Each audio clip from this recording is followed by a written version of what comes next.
Hey, Rudy. Like a drug. This is an actual quote from my wife.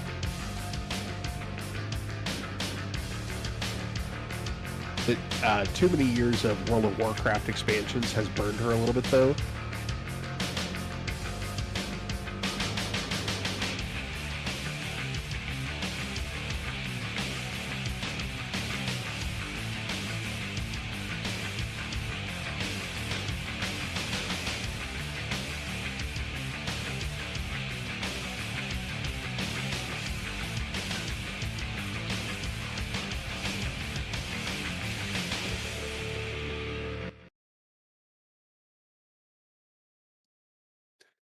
Good evening, friends, and happy Saturday. Welcome to the Split Screen Co-op podcast.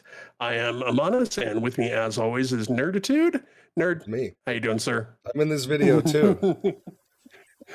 Hi, everybody. Be honest with me. Does my background look like I'm in a Mortal Kombat character selection screen? And before you answer, how do I do this to the camera? Ready? Yeah. Fight. Fireball coming out of my hand because after it's all that's on my mind. I fucking just bought MK1 last night and I played like 3 hours of it and didn't intend to. Hello, somebody, what's up? Thank you, buddy.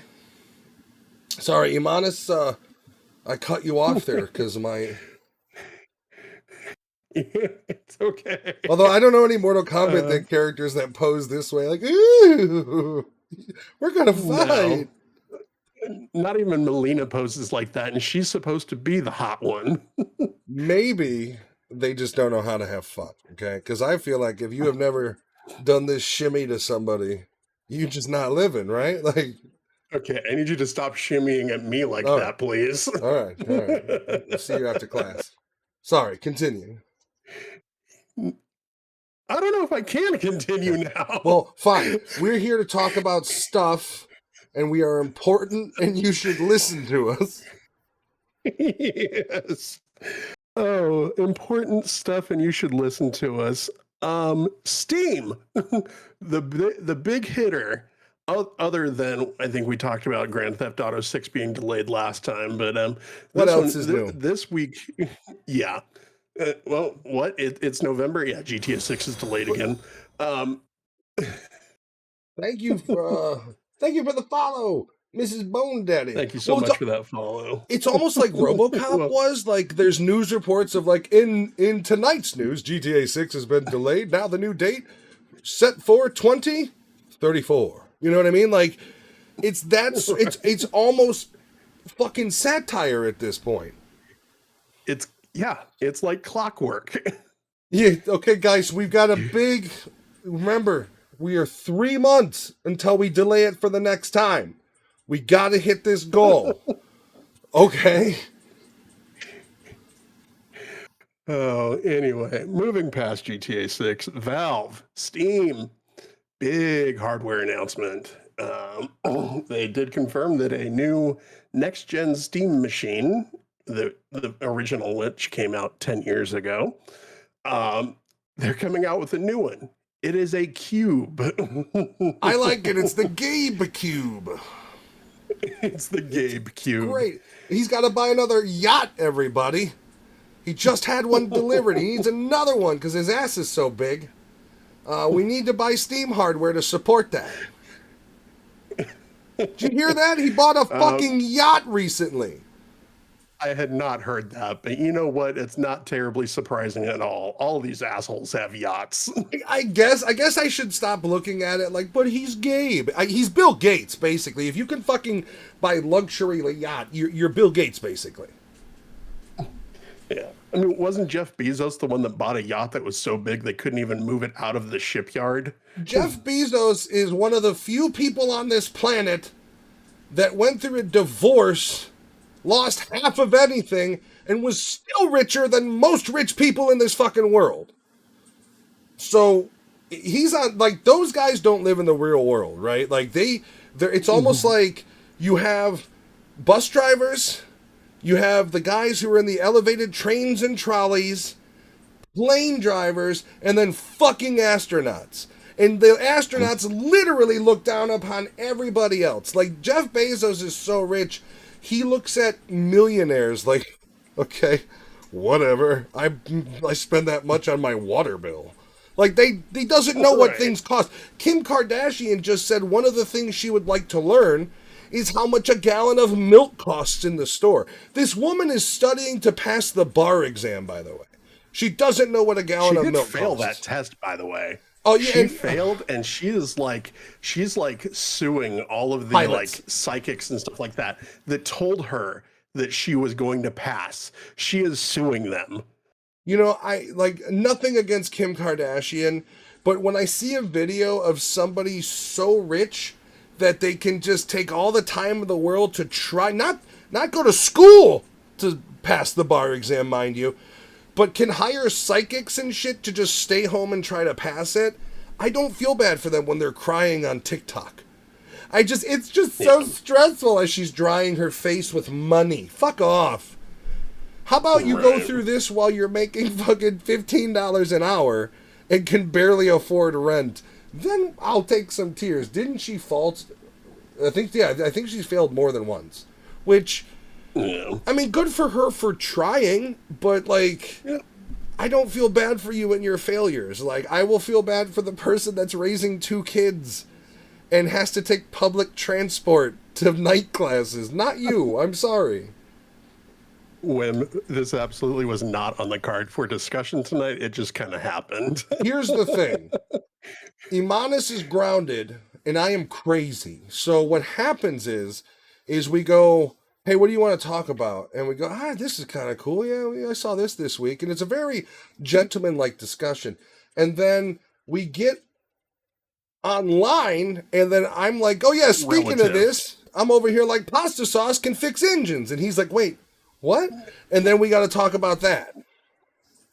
Not grounded like the I'm being punished sense of being grounded. Grounded like I'm, and this is not a slight against nerd, I'm the more rational, reasonable kind of, even keeled one. Well, okay, that's a matter of perspective. Dispute that. That's only right, and it's a relative thing. Here's the thing: that's only in this society, right? When the world goes to cannibals, I'm the king of the castle. I'm done.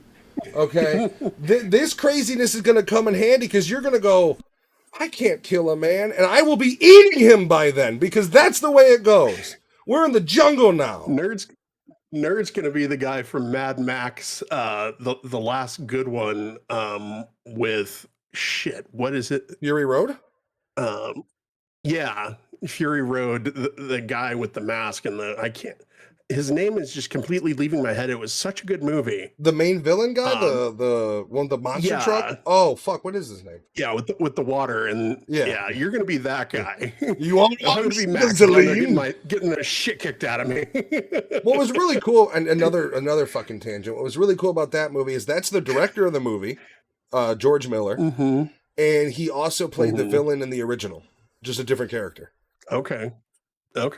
Eat the rich. I mean, there's nothing wrong with being rich. And I also find there's certain fallacies in, like, when you talk about taxation, the truth of it is billionaires spend, even though they find every fucking loophole they can to pay the least amount of tax they can, they still do spend more in taxes than most of us make in our lifetime. But I'm not saying they're not people, but I'm not going to feel bad for, like, literally somebody, we don't know why she's famous, and it's just you come from a family of wealth. You've been rich your whole life. The fact that you don't know what a gallon of milk costs, like, how does that not trigger the average person? Like, how does the average person go, we need to have empathy for Kim Kardashian. She's having a tough time. And I'm over here like, tough time? I tried to buy milk and my card declined. Like, it's just weird you're putting those two in the same spectrum. Right. I mean, and it's really interesting to me that to hear people say, well, the rich pay 54% of all taxes in the U.S. They have 95% of the money. I mean, I'm not one of these people that goes, we need to tax the shit out of them, because I also understand the capitalist structure. And the capitalist structure is, I mean, when you think about, we're into Chicago. And if you think about Chicago, the mayor has recently talked about trying to put a new head tax on any company having 100 employees or more. So what you're talking about is if you have 100 employees and it's 2%, you're looking at that, like, it's like $2,000 an employee or something per month, whatever it costs. What it spells is companies leaving the city of Chicago. And literally, most of these people that work downtown live in the fucking suburbs. So what'll happen is the company will move the headquarters to, if at worst, Indiana, which honestly is a half hour from where I live. Or at best, they're going to Naperville, is really big right now, Bolingbrook, and they're just going to leave, and then all of that income that was coming into the city from those, they're just going to leave. So, like, It's kind of a Right. damned if you do, damned if you don't. Should they be carrying a Yeah. larger burden overall? Yes. How you enforce that without them going, okay, fuck you, I'm going on food stamps, that's also a valid thing. Like, you have people right Right. now that go, man, my money amount isn't cutting it. I'm just going to have another kid. So it's like, there needs to be a balance somewhere, and we're just not going to find Hmm. it. And like it goes, honestly, this is going to be weird. It connects to the Steam hardware because we'll talk about the specs in a second, which honestly, not that great. And secondly, they've already said they're not pricing it as a console; they're pricing it as a PC. Huge fucking mistake. Hmm. This thing should have, like we were just talking about Microsoft's future console, how it's going to be modular and probably upgradable. That's exactly where Steam should be sliding in right now with saying, "Hey, base price is $600. Come under the PS5. Base price is $600. Here's the upgradable hardware we can do." So, Hmm. like, if they go from that structure, that's the way. But you've already got them going. No, it's gonna be priced as a PC. Well, it's gonna be priced as a PC. Are we talking 900 to 1,000? Because I can go get for 1,000 right now a laptop with a 5070 in it. It's Black Friday. Or I can go get a Yep. ROG Ally, and they just updated the ROG Ally to have the full screen compatibility. So Right. like they're gonna have to be careful in this because as much as I love Valve, it is what it is. You have consumers are just the way they Right. are. EBT's back on. When they reopen, they're funding everything again. Yeah. But you're absolutely right, especially if you're going to charge $1,000 for something that you can't even display Yeah, anything to. yeah. You're going to charge $1,000, and then somebody has to go out and buy a monitor or a TV or something to be able to see what you're actually playing on it. No, you're absolutely right. It's Black Friday. Go buy a laptop. Go buy a Steam Deck. Go buy a ROG Well, Ally. Go, go that's buy a the other. Switch. Go buy That's two the Switches. that's the other thing is if they don't price it aggressively, then all you're doing is creating a product that's going to turn everybody to your other product, the Steam Deck. Or Mhm. you then if they do price it in that $1,000 range, you're gonna have a lot of people going ROG Ally X, Steam Right. Machine. Steam Machine's like a little console. Meanwhile, this is a console I can take anywhere and plug into my TV. Like Mhm. they got to be smart about it because I'd say if they go anywhere above 700, you're gonna see not the sales they're looking for, especially with the specs Yeah. they have. Have you seen those? I'm looking at them right now. They haven't officially announced the price yet. It's kind of early speculation and early conversations about, oh well, it's somebody priming the pump from Valve who's like, oh well, we would estimate that it's going to be priced accordingly with blah blah blah. Like they're getting ready to just take a shit on everybody and say, oh, this is it's going to be $1,000 out the door. And it's not, let's see. It So here's the SSD, thing. which will Here's the thing, either be a somebody. 512 gig or 2 terabyte. Go ahead. It has to be in that price range to have any sort of chance for success. I don't think there's Right. any way for it to be successful. And here's one of my problems when you look at the specs. I don't like seeing this. 4K gaming at 60 frames per second with FSR thanks to discrete semi-custom AMD. Everything is okay with that sentence except if 4K 60 frames. And I say this because if you're not selling it as a console, why are you using console speak? Because console speak isn't here's our hardware, here's what you can expect. Because PC gaming and PC gamers understand that the whole thing about one of the greatest things about PC gaming is the fact that there's 12 different fucking resolutions you can choose. You can choose every frame rate is in your hands. There's not, I'm locked into 60, I'm locked into 30. Certain monitors, you can run it at 45 frames a second, turn on FreeSync, and it'll look smooth as shit. So, PC gamers understand how customizable and what you should be getting out of this. This Hmm. terminology that I'm seeing in their spec sheet is a console gaming terminology. So they need to pick a lane of what they're fucking trying to do. Right.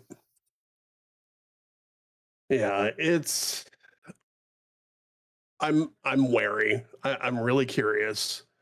Well, and the other thing too is it's going to ship with either a 512 gig or 2 terabyte gig or 2 terabyte hard drive. And then 512 gig. The that is the newest Call only of Duty's 180 fucking gig. right.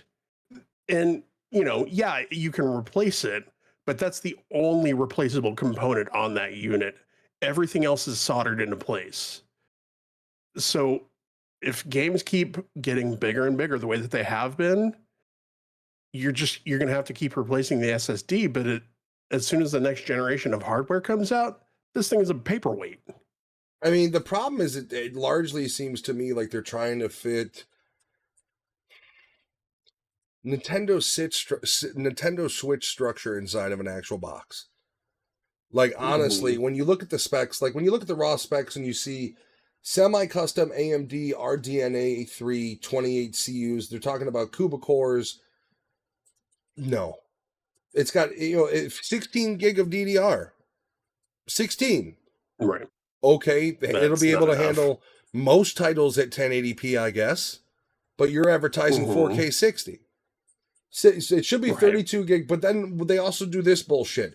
16 gig DDR5 plus 8 gig of video RAM. On what video card? Oh, this custom mobile video card that we're using. That GPU spec should be AMD RX something or other.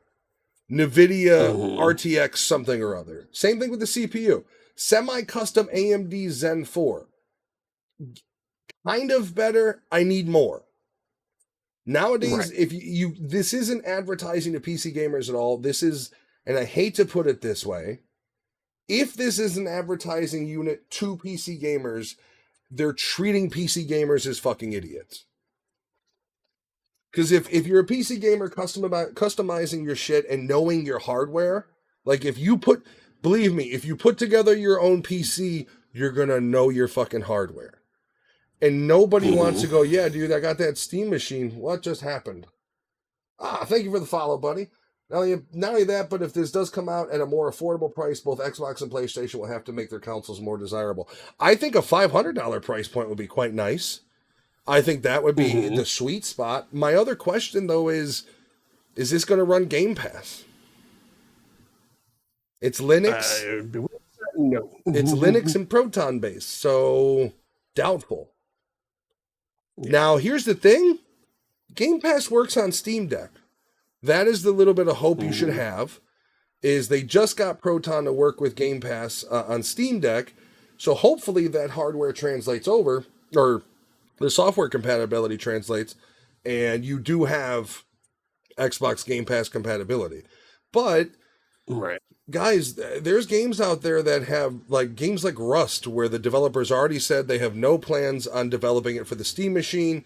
They have no plans on developing for Linux, and their main concern is cheating. So you're going to have games that you may own on Steam that will not be compatible with this, just like the Steam Deck. So what you need to look at this as, they need to look at this as, is a console version of the Steam Deck with no screen. So in my mind, your base Steam Deck, which comes with 60, I don't know what is the, I think the lowest hard drive space you can get on the Steam Deck is 256 gig. That starts at $399.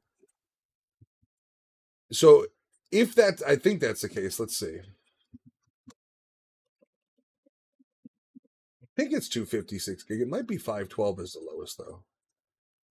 Nope, yeah. So for $399, it is a 1280 by 800, blah, blah, blah. 256 gig LCD is the lowest one you can get on the Steam Deck, and it's $399. This console they're bringing out doesn't have a screen. So let's start factoring this. You have double the hard drive space, but you have no screen. So all these kind of things come together, and it makes me think, well, it might be $500 to $600. You do have potential for it to be $500 to $600, but I don't know. They're using a lot of the same architecture in this thing as they use in the Steam Deck. The original Steam Deck has a Zen 2. This has a Zen 4. The original Steam Deck has the same sort of basis RDNA GPU system. They're just putting an upgraded one in this. So without the screen, but the upgraded parts, I think logically it's at minimum going to be $500 to $600 if they're smart. If they're not smart, they're going to price themselves out of having another failed console they put out. Right. Which, I mean, So we'll see how that goes. not everything Valve and Steam does is a hit. I mean, shit. Here's the thing: they put out. Everybody thought they were putting out an announcement for Half-Life 3, and they put out the Steam Deck announcement, and everybody's just kind of like, "Oh, okay, Yeah. great. I already have a PC." I mean, yeah, and the thing is that it's like it's okay to be a gaming platform and not have your own hardware. Like, I typically don't like to use this phrase, but stay in your lane. Yeah, I Like, mean, distribute the games, get your cut out of that, and make them all available in the same spot. feel like if you Like, want, if they really want to get into this market, they should play to what their consumers are and offer affordability and customizations. Go into a full, make it a factory thing where it's here's all of our, just like if you build your own PC, streamline it for people. Not only that, but if you are for the gamer, go above and beyond it in your parts. Make it easy for them while they're choosing their parts to access and say, this is what you can expect. Here's a chart that shows frame rates of the 10 most popular games with this GPU and this CPU combo. Essentially, what they should have done is made custom PC building contained and easy as possible. And what you would end up happening is nobody would be talking about, oh, this thing better not be priced the same price as a full-fledged PC. You would have gamers spending more money per capita because they would be being educated for one thing, because they would go in, they'd actually learn, because I agree, if Valve's whole thing is gamers don't know shit about their PC, I agree. Your average gamer who buys a custom PC from a website doesn't know a fucking thing about how that thing operates. They don't know what anything does. When people had to turn on TPM and Secure Boot in BIOS for Battlefield and a new Call of Duty, they lost their fucking minds because they had never, in their entire time of owning that machine, knew how to go into, let alone saw BIOS. And then once you're a new PC builder and you first see BIOS, you're kind of like, the fuck is BIOS? What is this shit? Like, this isn't beautiful. What is this dot matrix shit? Is the current model exactly what it will have? I think the only thing you're going to be seeing that's going to be modular is potentially upgradable hard drives. But the way it is, it does not seem like there's any sort of modular upgrading available. Right. Other than the hard drive, everything else will be soldered in place. So unless you want to break out the electronics kit and you know how to solder and you are willing to take that bet on a potentially up to $1,000 device, all you can do is unscrew the hard drive and replace it, and that's it. Once again, we're pricing it as a PC, but you built a console. PCs don't solder in place, they go into slots. Nope. Consoles, you solder in place. So this whole idea of like, well, why are you pricing it as a PC? You built a console. You know how you built a console? It's Steam OS on it, not Windows. Right. It can run Windows if you put it on another drive and you RAID drive it maybe, and then you can launch into it. Just like if you want to fucking install Linux on a Windows PC, you load it into a RAID drive and you sideload the shit. That's what you're going to need to do for Windows on this thing. Like, so it's a console. It's a Steam branded console. If it comes out $500 to $600, you'll have people buy it. If it doesn't, you're not going to have people buying it. And I think, like I said, they should have gone into the custom PC market, which I know is a pain in the ass, right? But be very transparent. Make it like you order a Tesla or any other car you're ordering. Give them the options. Tell them this isn't in stock. There's a backlog of 2 months for this product. We can hold every other part for you, but this piece of the puzzle is going to have to wait, and we'll ship the PC out when it's ready. People will wait for their custom PC. Why? Because even if they're not putting it together, they're going to feel like they at least had a hand in building this fucking thing. And this thing is, no, here's a cube. It's a console, but we're not calling it a console. And not only is it a console, but it's kind of a mobile console hardware, to be honest with you. It's frustrating. I think it's a weird direction they've taken. And then it's like, oh, we've also got Steam Controller 2. Did anybody really love the Steam Controller 1? Like, thank God they learned and they put 2 analogs on this fucking thing. One of the biggest disappointments I had with the Steam Controller is I get it and I realize there's 1 fucking analog and a trackpad. You ever trying to play a modern fucking shooter on a trackpad? There's a reason why you don't play shooters on a laptop trackpad. It's fucking awful. Yeah. Yeah, when I first saw the updated controller, I was like, that's a no. I better be able to hook my Xbox. If I'm playing this thing, I better be able to hook up a Bluetooth controller of my choice to it, because the Xbox controller is way better than this one because it doesn't have a fucking trackpad. Well, they doubled down. They put two of them right below the thumbsticks. Like, I have big hands. All I see is my left hand. My palm is going to rub on that left touchpad, and my right thumb is going to rub on that touchpad because it's directly below that one. Like, get rid of the fucking, like, I don't know. Maybe just make sure if you're playing a game that has direct input support, trackpads are deactivated by default. That's the only way it's used. Right. Yeah. Well, the other thing too is that it's symmetrical, perfectly symmetrical. The joysticks are in the same position. The trackpads are in this. There is no other controller on the market has them. Well, actually, I think, I don't know. Yeah. So the only other one on the market that does that is the PlayStation 5. I like that controller. I'm not gonna lie.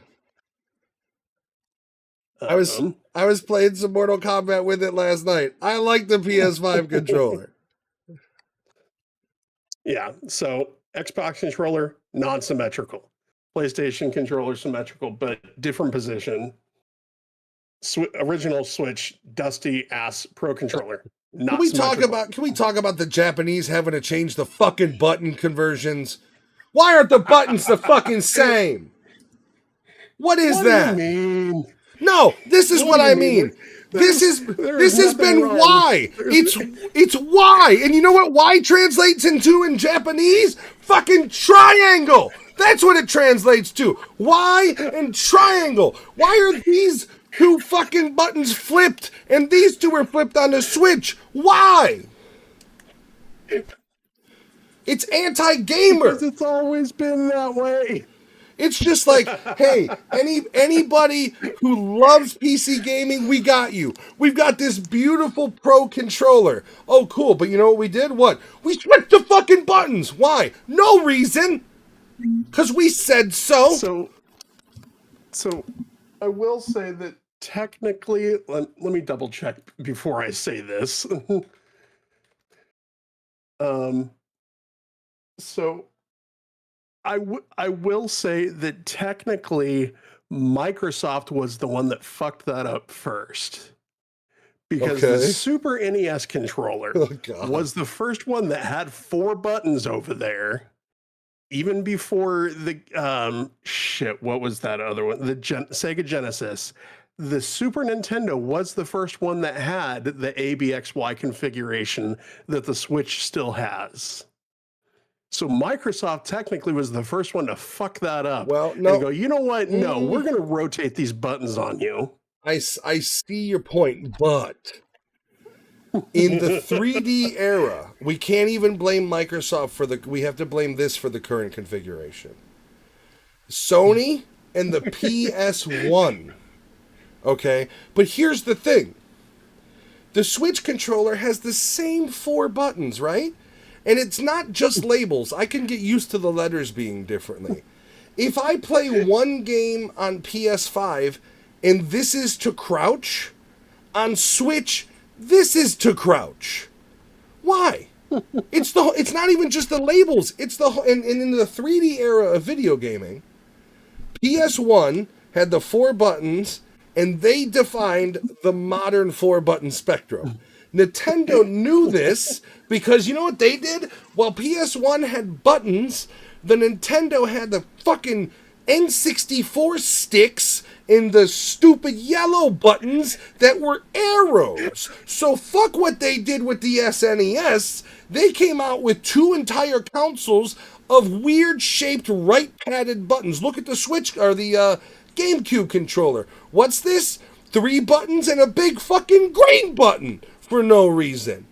So no, fuck Nintendo. They bring it out for no reason. They change configure. Like, look at every controller that the N64 or so SNES. You're right. They win. They're like, hey man, we're the OGs. But then they went over to N64.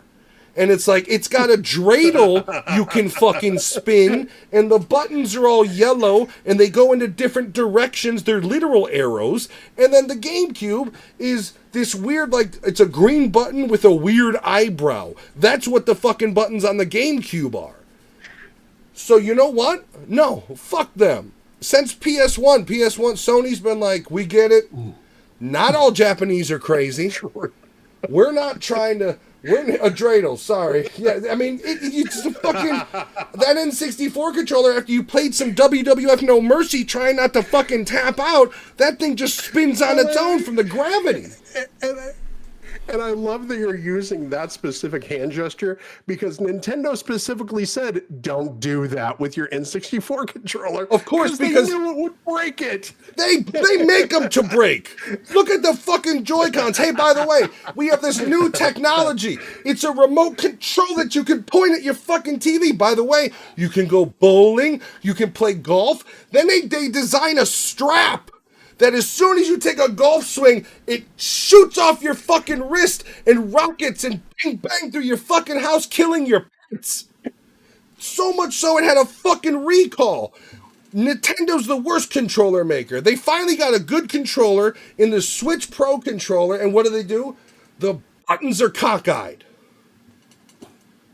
Makes no sense. If circle/B on every other console is crouch, then whatever fucking button is in position there should be crouch on the Switch, and it's not. Makes no sense. None. Not to mention, these two, I plug them in. I don't have to worry about weird motion shit happening. I try to play Metroid on my Switch 1, and by default, the aim is fucking...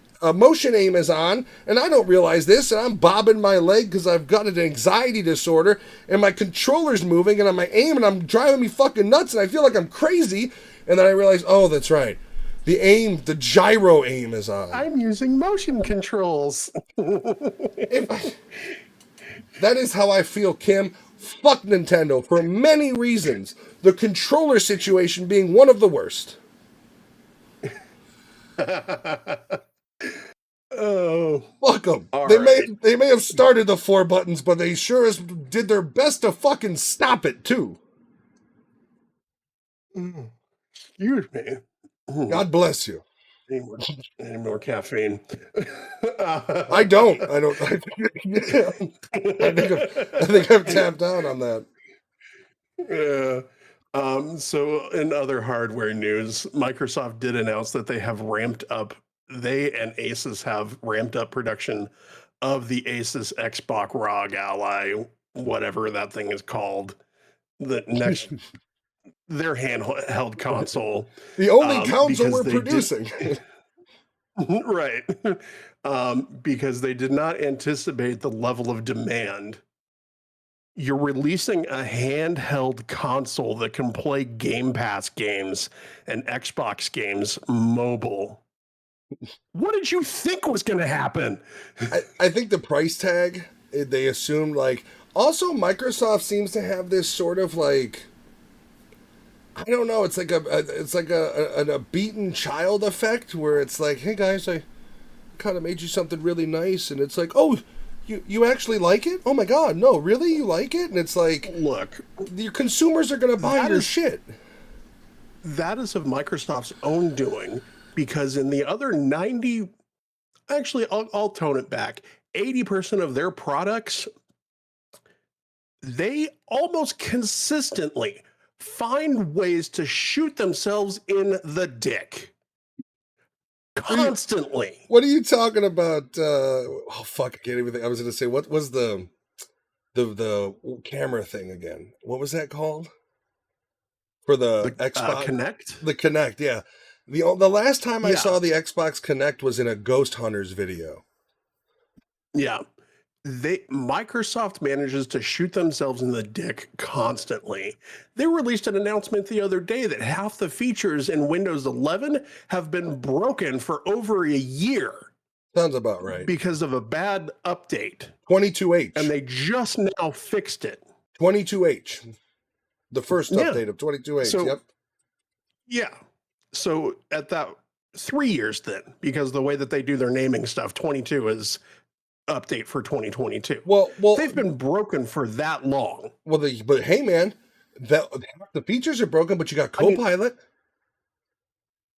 Yeah. You got Copilot. Copilot makes your life easier. Don't you get it? Don't even get me started on fucking Copilot. I was get looking it? for stuff for the episode tonight, and I was just like, let's check out Copilot because I use Microsoft Edge.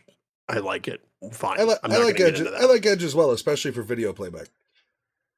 Yeah, but I pulled it up and I was like, hey, Copilot, give me like the top 5 news items that have happened in the last 2 weeks. It gave me something from like January of 2024. It gave me the news about Microsoft laying off a bunch of Blizzard employees after that deal went through. I'm like, that did not happen in the last 2 weeks, you fucking idiot. And it's like, oh, haha, sorry about that. Don't trust AI. Copilot's like, my bad, my encyclopedias are a bit out of date. Well, the You whole using fucking Clippy back there? is that I'm starting to feel like these people that talk to AI a lot are lonely, especially in the Twitter sphere, where I've noticed people will have entire conversations with Grok, and it's like, you don't have anybody you could just fucking talk to? Like, you're literally having a real conversation with Grok? Yeah. Well, and like the other thing that I see is like there will be these long, drawn out conversations about, news things that are happening in politics and all this kind of stuff. And there's always that one fucking guy in the comments, like 37 tweets deep, who's like, hey, Grok, summarize this conversation for me. No! Go back and read it. Use that pile of mush inside your skull, fucking learn something, and read. Well, here's the Better truth. yet, don't get your fucking news off Twitter. Here's the truth of AI. We are getting AI for dummies. The AI that we should be worried about does probably exist, and it's in the hands of governments and powerful people. The AI we are getting is the brain rot societal AI where we make stupid, funny videos and we treat Grok like a therapist / a Cliff Notes generator.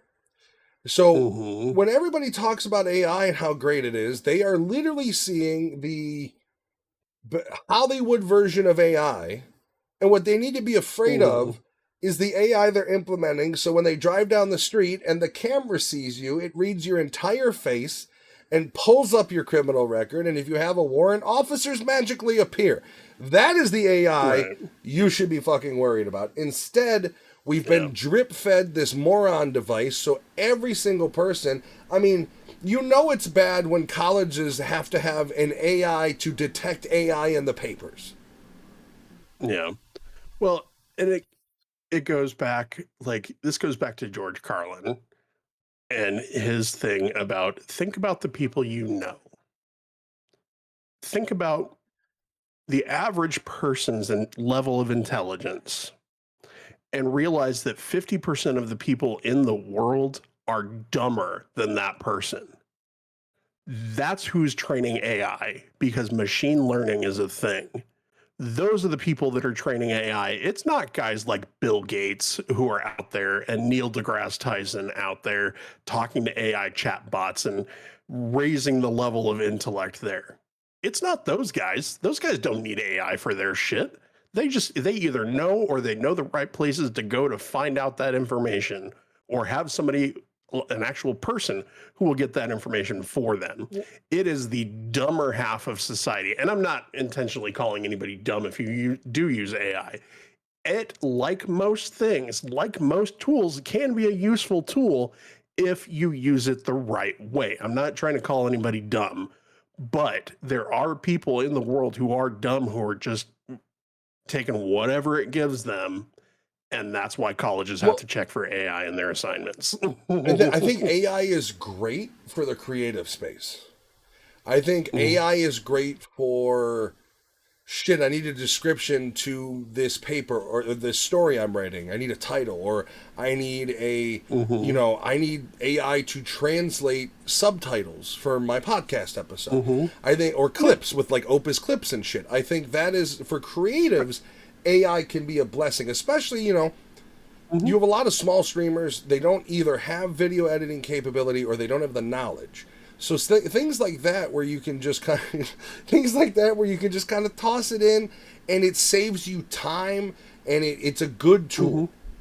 But I think AI in the actual serious markets of real world data is terribly implemented so far. I think college students who are using AI to write their papers are idiots.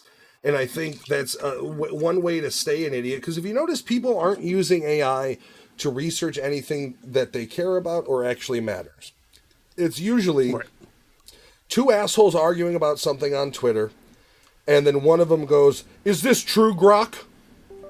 And here's the thing, to your point of, by the way, when Carlin said that, we also need to put in perspective, our global IQ has gone down in those 30 years. So you're now talking a overall dumber society, and then half of those people are 50% as smart as the idiots we currently have. Put that in perspective.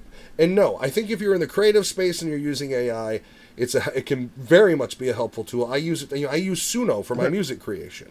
It is awesome for certain things. I think if you're talking implementing it in the world, I mean, it's all bullshit right now. It is, like you said, it's all coded developer speak. That's why AI can have racial bias. We've had Grok go off the wall and become a fucking Hitler sympathizer. We've had Google's... that was because somebody who shall remain nameless, you billionaire fuckhead, that was because he didn't like getting called out by Grok because he, quote unquote, owns it.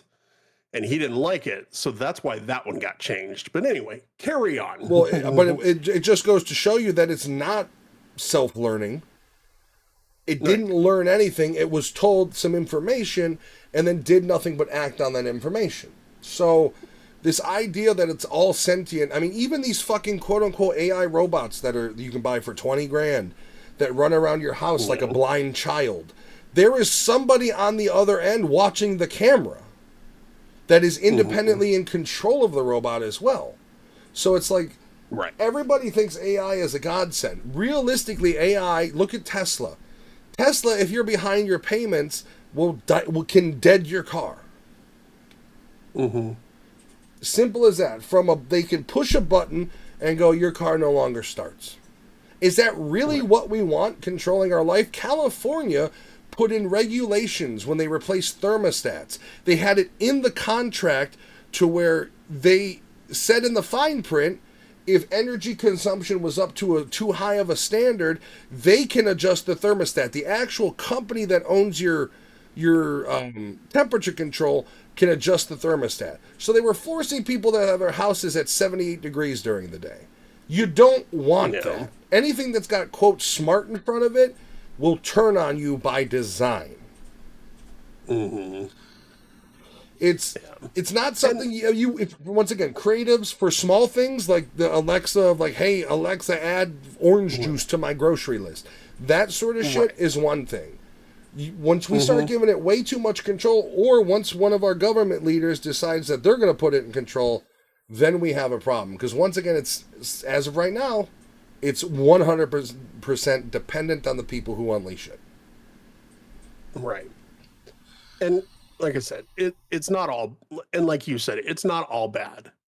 You know, use it for summarizing stuff. Use it for, double check it always. Just because especially if you're going to use it for like schoolwork or something like that, double check it, make sure the information is accurate, but using it to summarize, like, hey, take this recording, summarize it for me, like stuff like that. Great. Using it to create cliff notes, it's a great tool. Like you record your teacher's lecture. Right.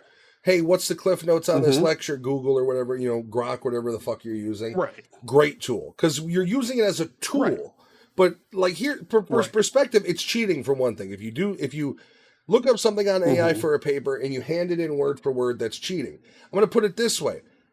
Only a stupid bully in the 80s would hand in homework a nerd did in their handwriting.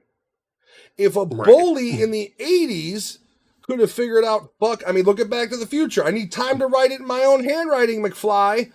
If they could figure that out, how stupid are the kids now where they go, no, it's completely fine. It's AI, but Mhm. it's fine. I'll add a the in there every now and then. I'll misspell a couple words because I'm not great. And my professor knows I don't spell the greatest. It's yeah, exactly.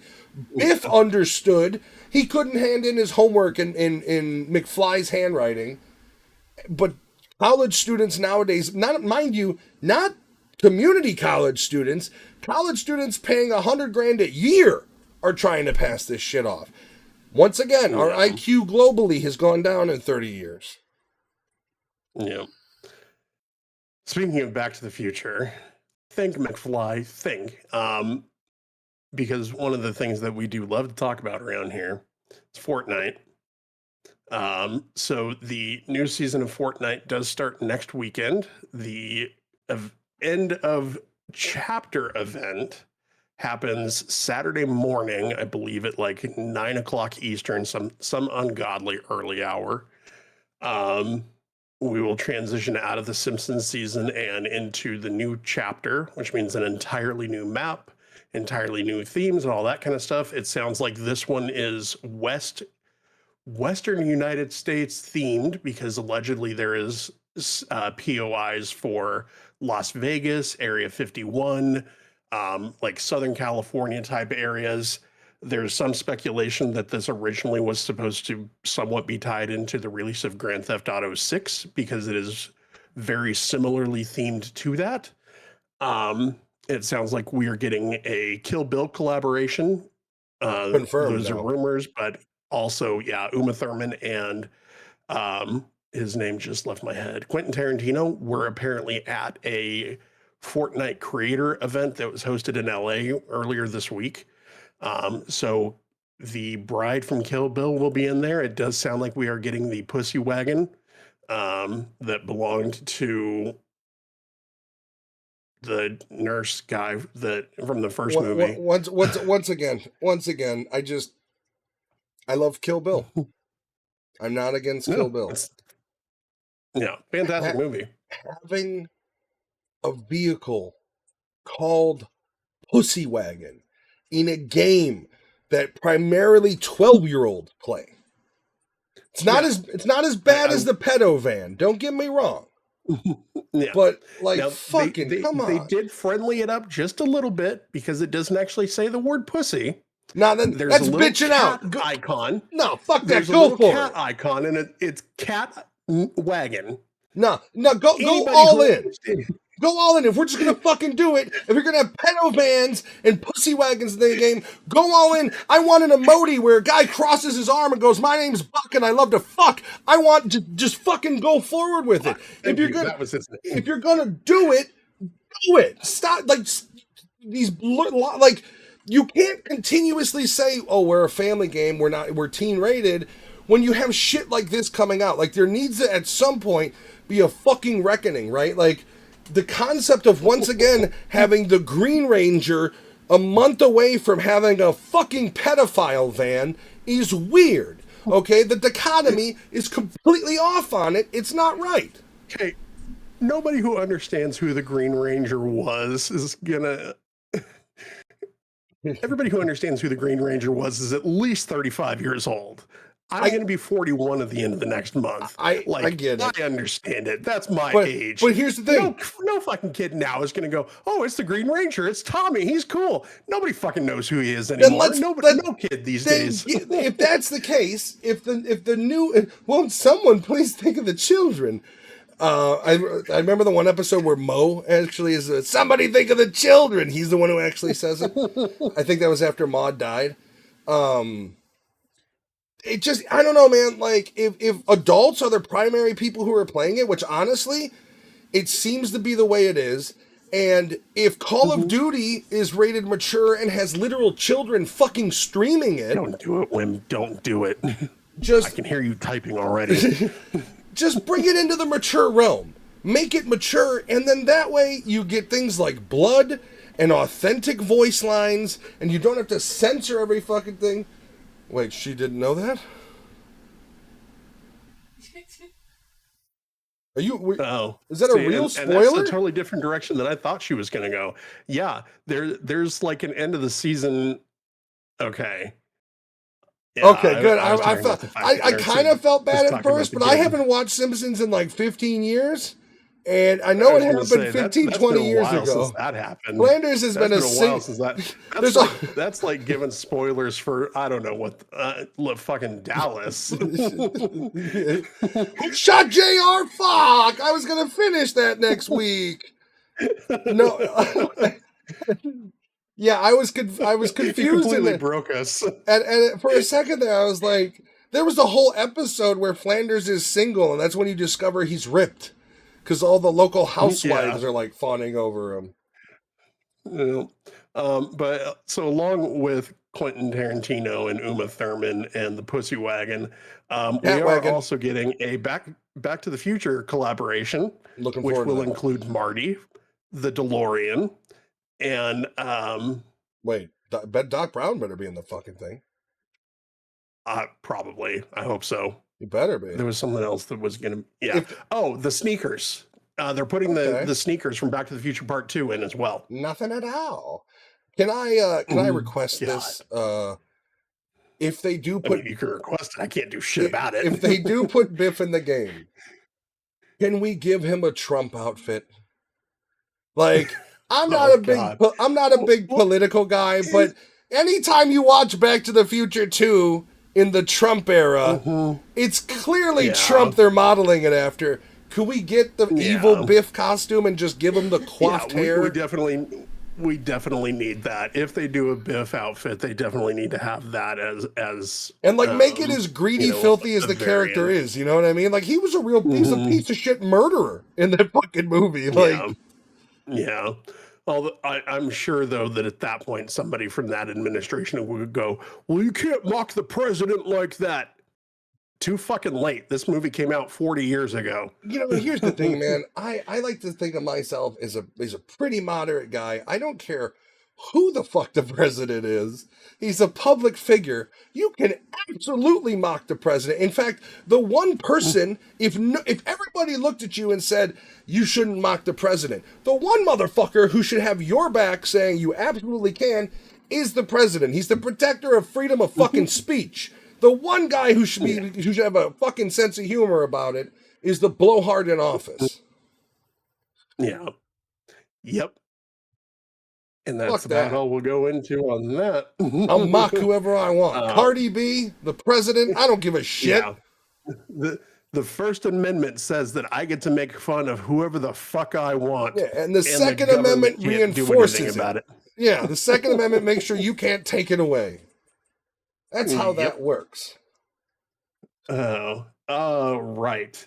We got so last episode we talked about Brie Larson being cast as Rosalina in the Super Mario Galaxy movie. We also got the trailer for that in the last 2 weeks, I didn't see and the it trailer. does look like there will. Oh, I'll please hold. Yeah. Oh, I'll drop a link for anybody else in the chat who also has not seen it, but that is a link to the Super Mario Galaxy movie trailer. Looks like there will be elements of Super Mario Odyssey in there as well. The Cool. first poster came out as well, and it has the upside down pyramid from the desert planet in there. Do you think So definitely looking for. do you think Donkey Kong deserves the Game of the Year nod? I need to play it. From what I've seen, it looks very good. It's very Mario Odyssey, just in Donkey Kong format. Even some of the iconography, like oh, here's a quick travel location, is basically reskinned Super Yeah. Mario or Super Mario Odyssey. It does look really good. I Um, just don't know. I don't know. I think I don't know. I would don't call know. it Game of the Year. Yeah, that's I my don't know that I thing. would call it Game of the Year. Like my thing is like and this might be controversial, but I don't know if that belongs. It looks fun. Don't get me wrong. If I had to switch too, Mm-hmm. I'd have the new Donkey Kong. But like, Yeah. there's a couple titles. I don't think Silk Song belongs in the Game of the Year contention. I think there needs to be two categories. I think we should have a multiplayer category. I think if the game of because the game awards really need to represent everybody, right? And Yeah. even I got to be honest with you, as much as I loved Expedition 33, out of the titles they have listed, I would argue the one that deserves it is Split Fiction. And I say this for a couple reasons. Let me pause you for 1 second here. Palia absolutely should not be Game of the Year. First of all, it needs to be an officially released game, not one that's still in late beta. Don't think I can't hear you down there. Just carry on. Just wanted to nip that in the bud right now. But once again, there should be a free-to-play Game of the Year. That would nip that in the bud. I absolutely agree. I don't think that there should be one singular, this is the Game of the Year, this is the greatest game across all categories. I don't think that's right. I don't think that there needs to be one of those, because it's endless controversy, which, okay, that's great on some level, because you do want people talking about all of the games and why this one deserved it and why that one deserved it and why these three other ones all deserved it. It's just, I don't think it's worthwhile to have that argument, because there are so many different games that have so many different, that appeal to so many different people. There's millions upon millions of gamers in the world, all of which are going to have their own opinion about what deserves Game of the Year and why. I don't think that putting a singular one on a pedestal and saying this is the pinnacle of gaming for 2025, I don't think there's any validity to any game being in that role. Well, yeah, because even you and I are going to have very different opinions about what would qualify as Game of the Year. Well, yeah, and there's nothing wrong with that. And the big problem with it is gaming is there's so many niche categories that blow up. Like, if you're just talking free to play, how many really great free to play games came out this year? Several, 4, 5. I mean, and Palia included. Now, the problem with saying Palia, and it's the same problem with saying any game should be Game of the Year thoroughly, like fundamentally, this is the greatest game of the year. You have so many different tastes, right? So, like, while Palia is a crafted experience, and the argument you could make is people have put hundreds, thousands of hours into it because they love it. It is their game. Whim, Jen, Hannah, all it is their. Everybody that we know. Yeah, it is their fucking game. However, cozy gaming is not for everybody, and the reason why, but that's everything. First-person shooters aren't for everybody. Everybody's bitching about Arc Raiders not being nominated. Arc Raiders is a niche within a niche, okay? It's a third-person shooter, then your another niche is an extraction shooter, and your next niche is its punishing difficulty. That's why when Elden Ring won Game of the Year, I thought it was an incorrect decision. Not because it isn't great. It does not appeal to everybody. In my opinion, the only game where your average gamer can pick up and have a good fucking time with is Split Fiction. Not only that, but it's bringing people together because you have it's entirely co-op. Every single person, if you play games, can pick up your controller and learn how to do the parkour and the timing in the game. Fundamentally, those are you only need basic gaming skills to enjoy the game. On top of the fact that it is a hell of a product. So, out of the list that's there, I think the only one that should be in contention is Split Fiction, because it is the most accessible game you could play. It is a great value for gamers. One price, 2 people get to play it. It is classic style gaming, which is the parkouring and the timing-based jumps and the action. Graphically, it's beautiful. But even then, do I really feel it's the best game that came out this year? Probably not. The Outer Worlds 2 came out, and I liked that so much, I beat it in like a week. Is it Game of the Year? No. I think it should be broken down purely and categorically, because you have a lot of multiplayer gamers out there only. People like my buddy Crash don't play single-player components in anything. He only plays multiplayer components. A lot of free-to-play games. I think cozy gaming should now with as many cozy games are out there, whether it's Disney Dreamlight Valley, Palia, you had the Hello Kitty game come out. Animal Crossing is always in rotation with cozy gamers. So you have enough games in each category to have independent lists. Multiplayer games are coming out every other week. The games that are listed in the Game of the Year are all single player. But once again, Kingdom Come Deliverance 2 is a great game. A ultra realistic medieval RPG does not appeal to every gamer. It is a specific type of gamer that wants to play that game. I think the lists are terrible. I think everything from now on needs to be categorically split up. Otherwise, no matter what, you're going to have pissing matches amongst gamers saying, well, you have Shroud out there bitching that Arc Raiders isn't going to win because it's it's not a Game of the Year game. Is it great? And I understand their argument. The argument to people that love Arc Raiders is, well, if it's not Game of the Year, then how was I able to put 200 hours into it and I still want to play it? Which honestly is a valid thing to say. I think anybody who plays a game in Whim, including Palia, if you have put hundreds of hours into a game and you enjoy it that much, if it were up to me, Game of the Year every year would be fucking Red Dead Redemption 2. I'll give you my bias.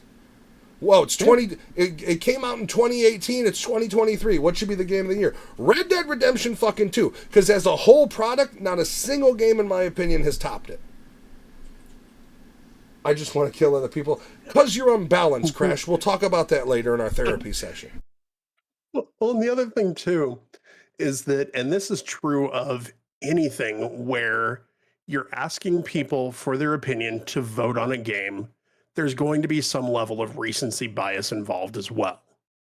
Especially with gaming. It happens every year with the Oscars. They backload the movie slate so that you have stuff like Wicked coming out at the end of November when the year is basically almost done. And Wicked, the first one was a great movie. I'm sure the second one is a fantastic movie as well. I'm not gonna get into that. Nice clarification there. I prefer The Wiz myself. But there's always going to be some level of recency bias with those types of things, especially with gaming, because if you put 200 hours into a game, if you have to put 200 hours into a game to get the full experience, to be a full judge of, is this Game of the Year? You're not going to be able to cram all of that in the, between the time that you get your ballot and the time that you have to return it. It's a little bit easier with movies. Like whenever the Oscars come around, it's like, okay, let me sit down and make sure that I watch all of these movies that I'm voting for, film of the year, whatever, best film, whatever it is. But you can't sit there and play multiple 200-hour video games and go, okay, this really is Game of the Year. That's just not feasible. So there's always going to be some sort of recency bias of, okay, well, I did really like this one and blah, blah, blah. I don't really remember that specific game. So it's going to get a 4 out of a 5 for me instead. I don't remember this one too much either, but I think that there was this one, the things that stand out are going to be the things that aren't quite as good.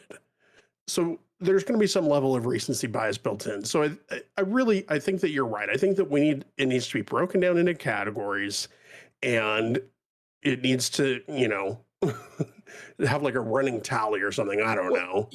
I mean, there needs to be something done to at least give variety. Because I think guys like Shroud, even though we talked about this a couple episodes ago, I think I'm just so tired of people whining and bitching in the game realm. I'm sick and tired of everybody complaining. Everybody's got a voice. I think the new Call of Duty is a good kind of example of that, where they put out this shit product, and by shit product I'm being harsh, but the reality of the situation is I am an old school gamer. If you are an old school gamer, you enjoy campaigns, you enjoy story modes. Why? Because when we started gaming, there was nothing but. So I am a big fan. I have always been a big fan. Crash, you're lying. I've called the FBI twice. They told me to fuck off, and apparently there's an open investigation into me. Shut it. Um, the problem the problem is it's just I don't know, man. Like there should be like with streaming especially, there really should be a space for everything, right? Maybe even Hmm. like you know really dig down into the bogs. Greatest survival horror, greatest cozy. Like there's so many games out there to not give the base the actual variety makes no fucking sense because once again Right. while some people are going to be able to play Palia for hundreds of hours and then still want to go back and I think that's a sign of a good game.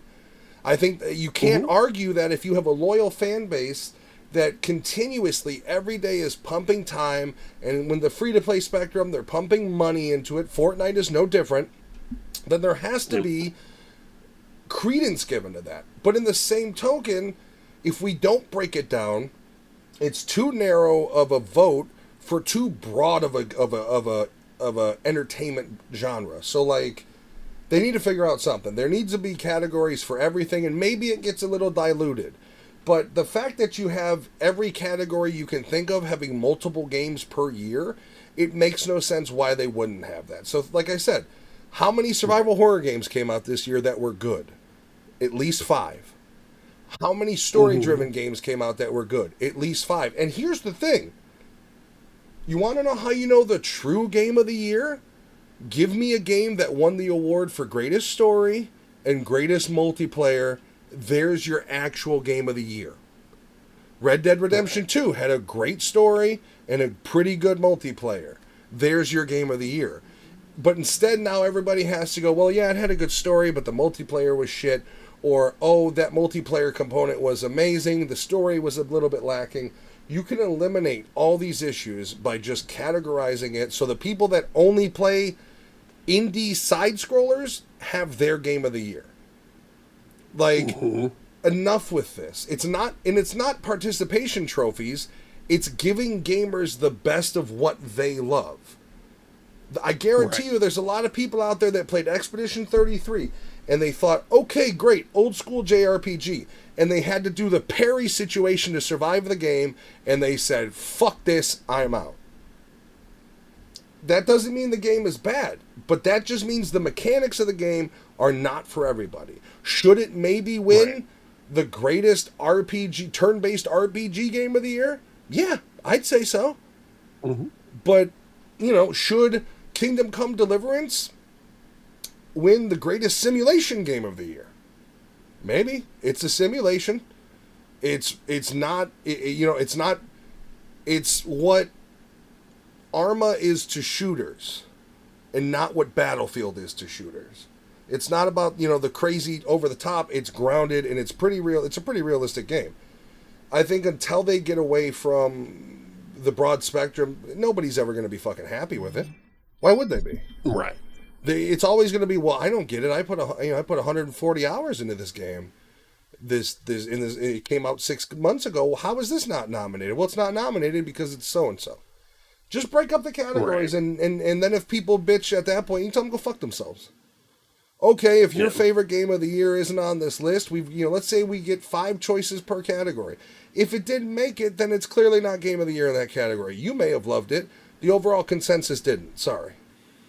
Right.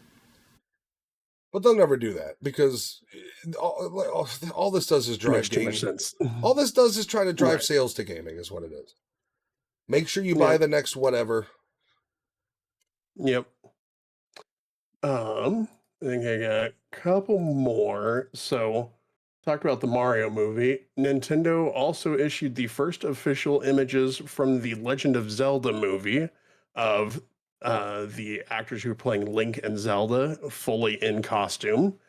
If you would like to see those, if you haven't seen them yet, as a longtime Legend of Zelda player, they look good, My like very accurate. my only concern with the Legend of Zelda movie is how kiddie they go with it. And I get it, the Mhm. characters they're young, they're essentially kids, but as a 36-year-old man who does love the franchise, I do have concerns with how, are we going to be somewhat borderline? Are we going to go maybe like a soft Lord of the Rings? Or are we going to go, Right. are we going to go the Wiggles with swords? That's my concern. Yeah. Yeah. And I'm curious about where kind of in the timeline this is supposed to land. I think they said it is Breath of the Breath of the Wild slash Tears of the Kingdom, I believe. I'm curious how they're going to tie that in because there is a lot of lore in the Legend of Zelda franchise. There's multiple timelines. There's, you know, um, even in Ocarina of Time alone, there's him, multiple timelines, and then there's multiple in Link to the Past. Like he's all over the place. So it He's like the definitely Doom guy. it got me curious. Which, by the way, why haven't we made a good Doom movie? Give me the wasn't director. there the one? Wasn't there the one with the Rock? I said good. See, the problem is that good and video game movie are for the most part mutually exclusive. All right, but it's this simple. Have you ever seen the movie Event Horizon? No. No, you not like horror movies? No. I do. I just haven't ever seen that one. If you look, it's a pretty fucked up movie. So Event Horizon is essentially it's a future space movie where this ship goes missing for a decade or however long it was, and then it reappears. So this crew gets sent to the ship to find out what the fuck happened to it. Turns out the crew on the ship figured out how to open up essentially a black hole to hell. So that's also the story of Doom. The story of Doom is they're fucking with black holes, and the scientists fuck up, open a portal to hell essentially, and the demons and everything flood the space station. All you do is you take that storyline, and it's as simple as making that storyline a fucking movie.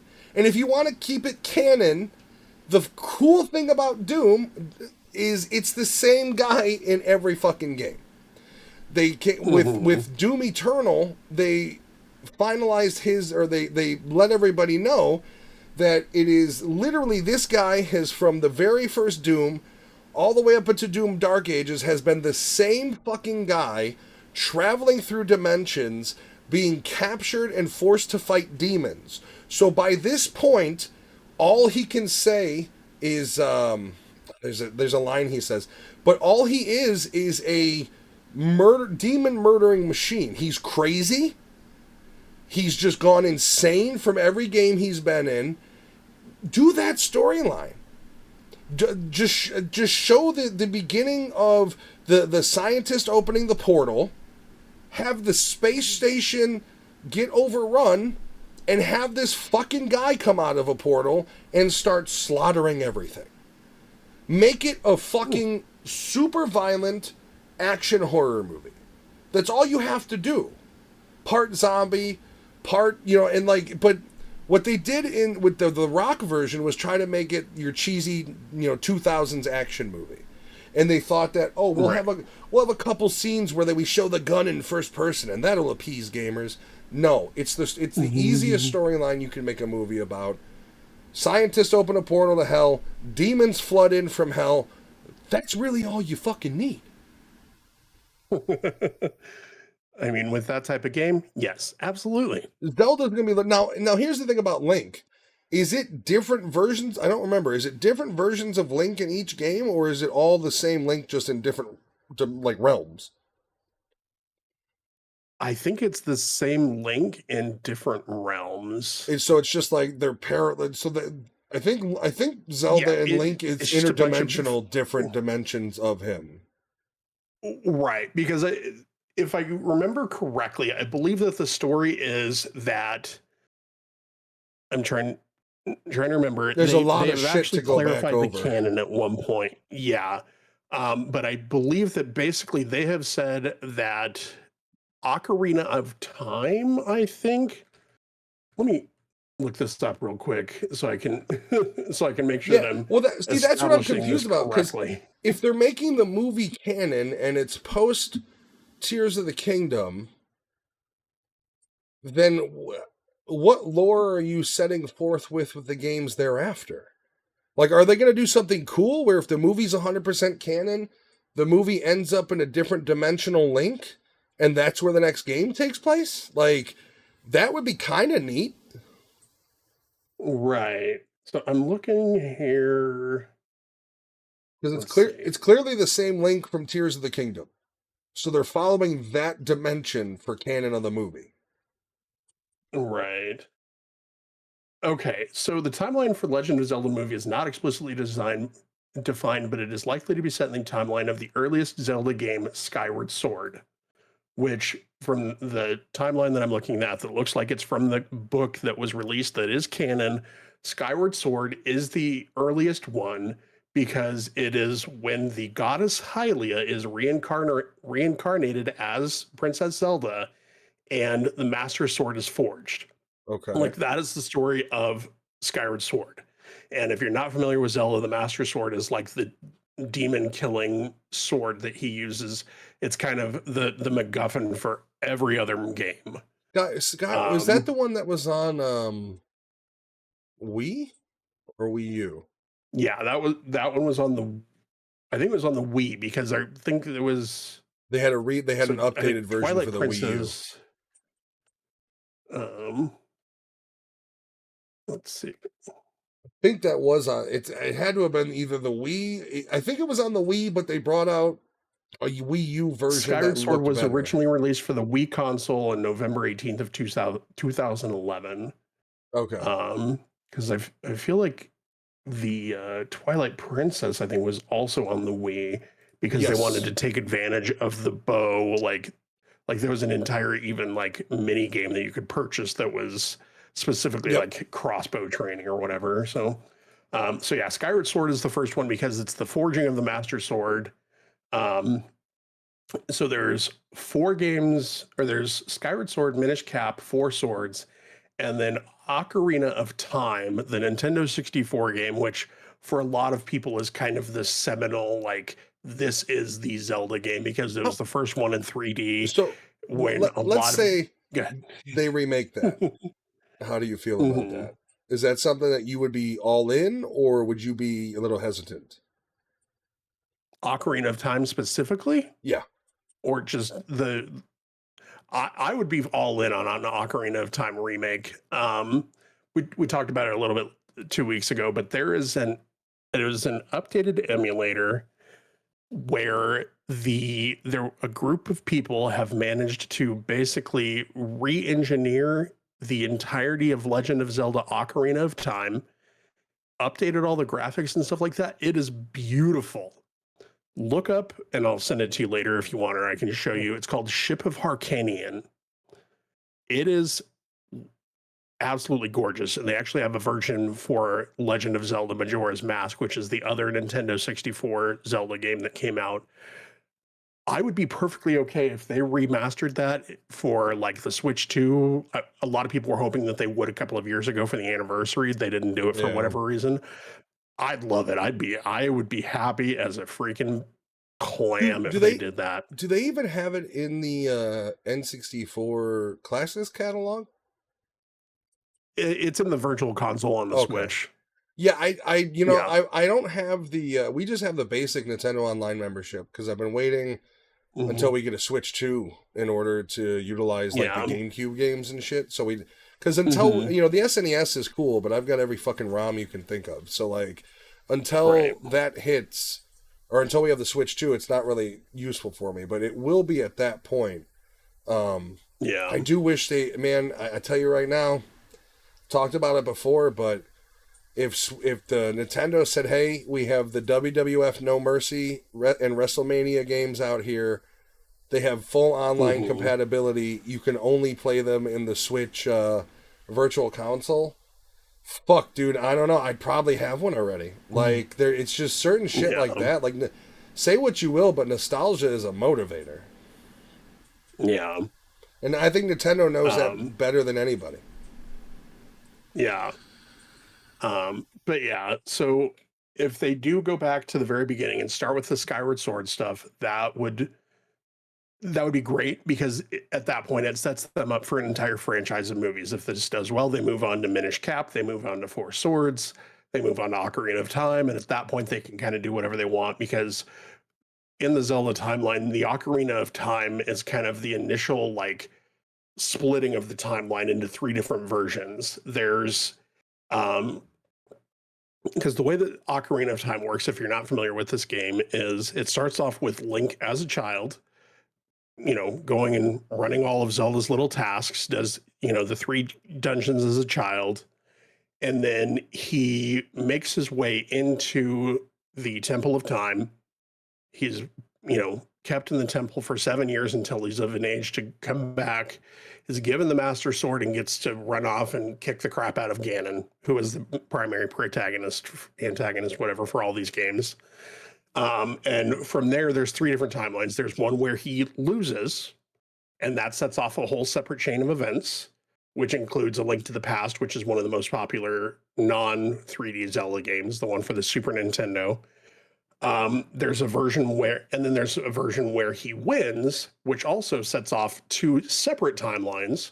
One where he maintains his childhood and gets to basically redo those 7 years and not be trapped in the Temple of Time. And then one where Ganon is like sealed away and the land of Hyrule goes on to endless prosperity and stuff like that. So they have a lot of different ways that they could go with this.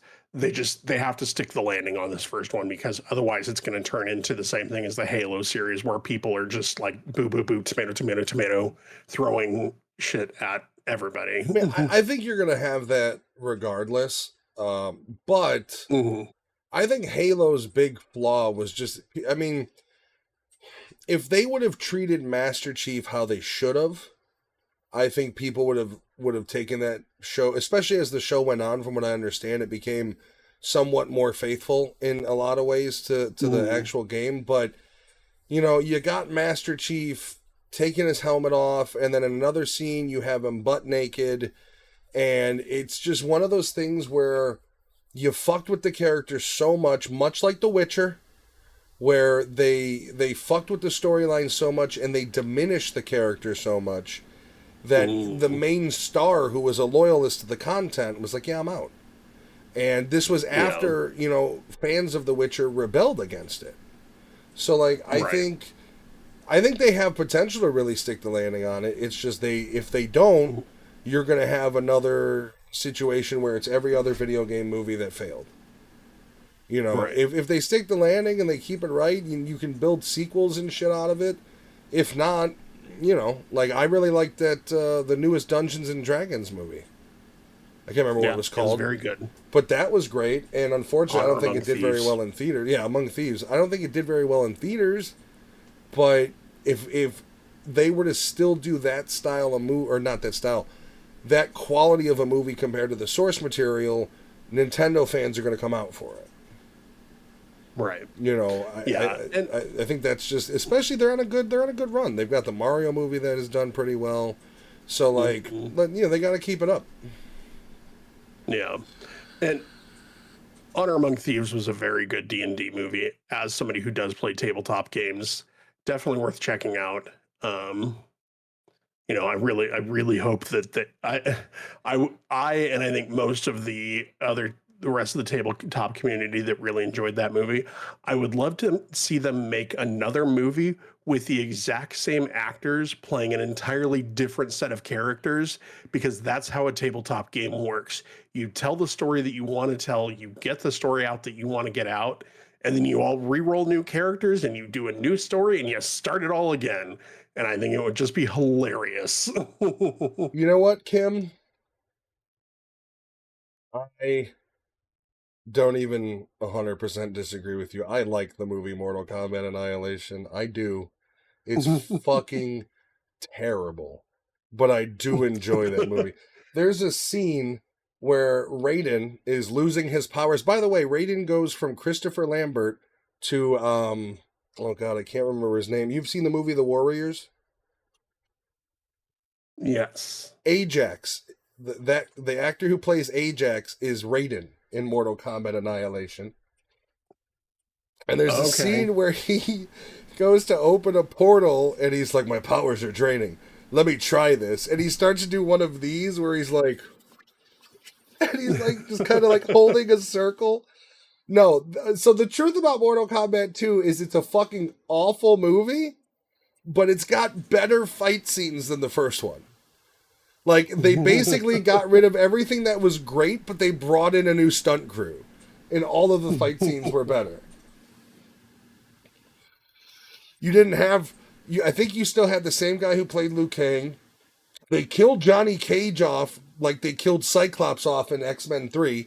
He's dead in the first 5 minutes of the movie. And then it's just kind of they're walking through a desert, shittily acting. There's a line that, because Shao Kahn is the main bad guy in Annihilation. Right. And there's this scene where he's trying to say, your world is going to become my world, and Netherworld is going to take over Earth. But he says it and it sounds like he's crying. And I'm not even shitting you. If you watch Mortal Kombat Annihilation, there's a scene where he goes, it's kind of like, your world is going to my world. It's got just such terrible fucking acting. But it's terrible. But like I said, the fight scenes, way better. And the one woman from the OC is in the Mortal Kombat Annihilation. Don't believe me? Look at the cast. Look at the cast. See, and that's the thing about Mortal Kombat is that nobody's watching a Mortal Kombat movie for the story. Nobody cares. Nobody plays the games for the story. You just want to watch the characters beat the shit out of each other, and there's nothing wrong with that. I hate to say this. Like I said, I was playing Mortal Kombat 1, and I did realize that in the towers, they gave everybody endings, which for your normal characters is kind of whatever. But the DLC characters, it's actually really fucking cool.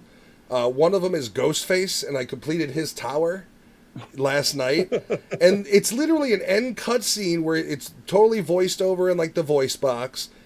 And it's kind of splash images, and it's all about they transported me here. I don't know where the fuck I am, but I'm gonna have fun. And it shows like him like wiping out people, and he's like murdering Johnny Cage and shit. And it reminds me, if you've ever played Twisted Metal Black, the way that game was is you had 3 cutscenes, I think, per character. So you'd beat so many stages. You have the first cutscene, beat so many stages, you have that middle cutscene, and then you had the ending cutscene. And they were super dark, and they were always fucked up. And honestly, it's really cool, because it reminds me of that structure. If you beat the tower, like I beat it with Peacemaker.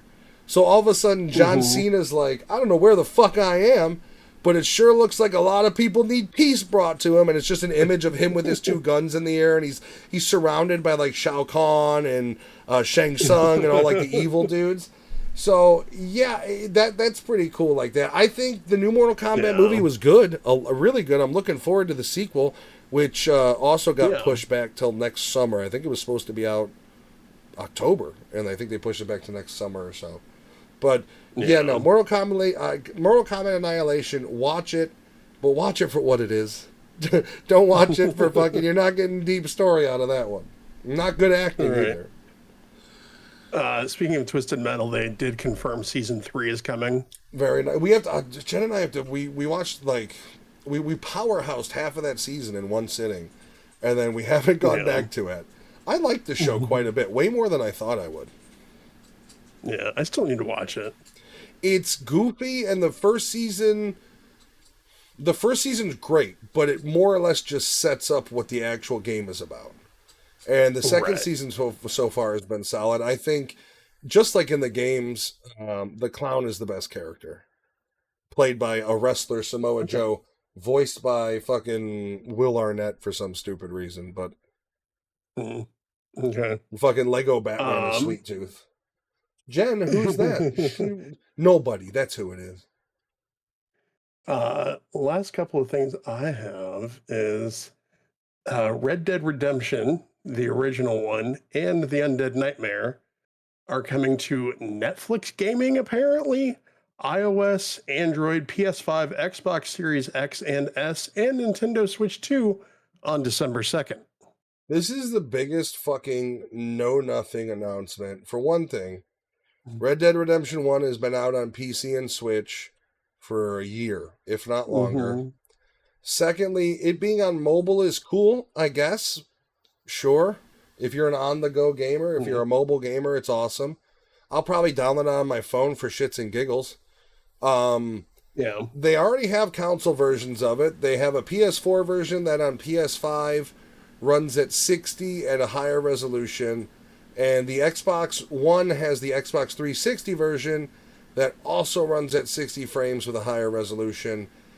This is going to be the Yeah. version they just released on PC, I believe, which is going to have every setting turned up. So it's not a Yeah. next gen That's what it looks conversion. like. It's just going to be the same Yeah. game with every setting turned up to high, the highest it can. Yeah. And don't get me wrong, it's still a great looking game and it still plays incredibly fucking well, but like,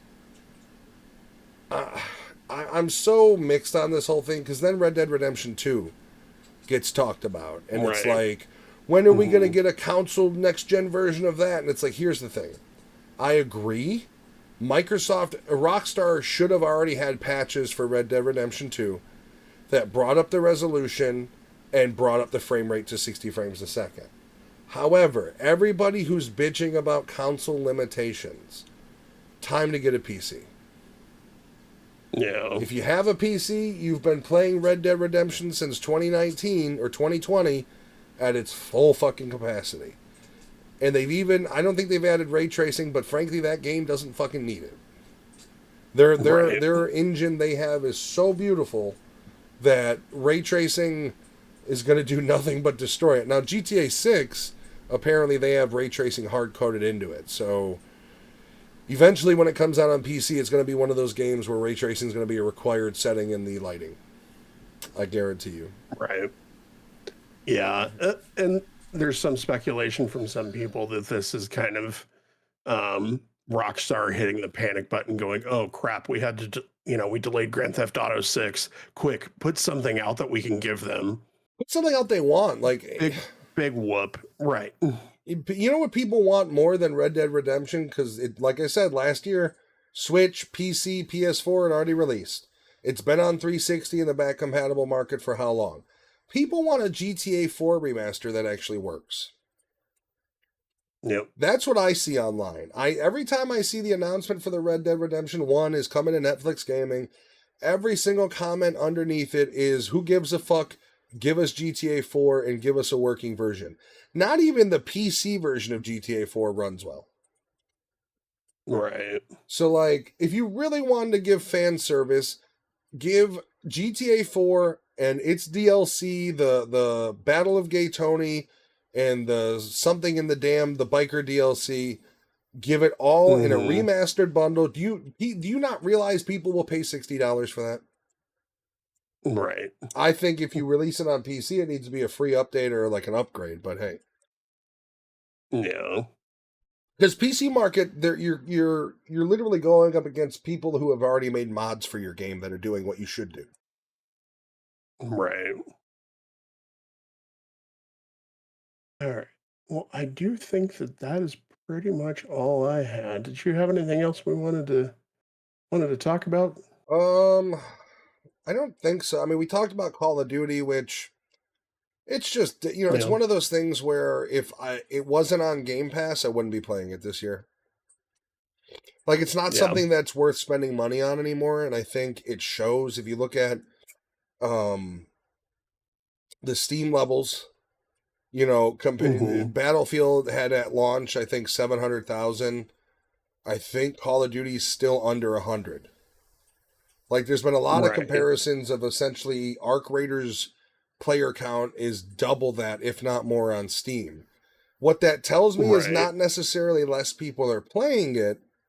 That just tells me less people are buying it, and more people are playing it on Game Pass. Which, to me, shows a lack of faith in the game itself. Because if any diehard video game franchise person is gonna fucking shill for their game, it's a Call of Duty bro. And the fact that you don't have these Call of Duty bros sticking it out there for the game and buying it shows you that the fan base has lost faith. And they don't see it value enough for a $70, or the large majority of them don't see it enough for a $70 investment. So I don't know what's going to happen with that franchise. It's divided.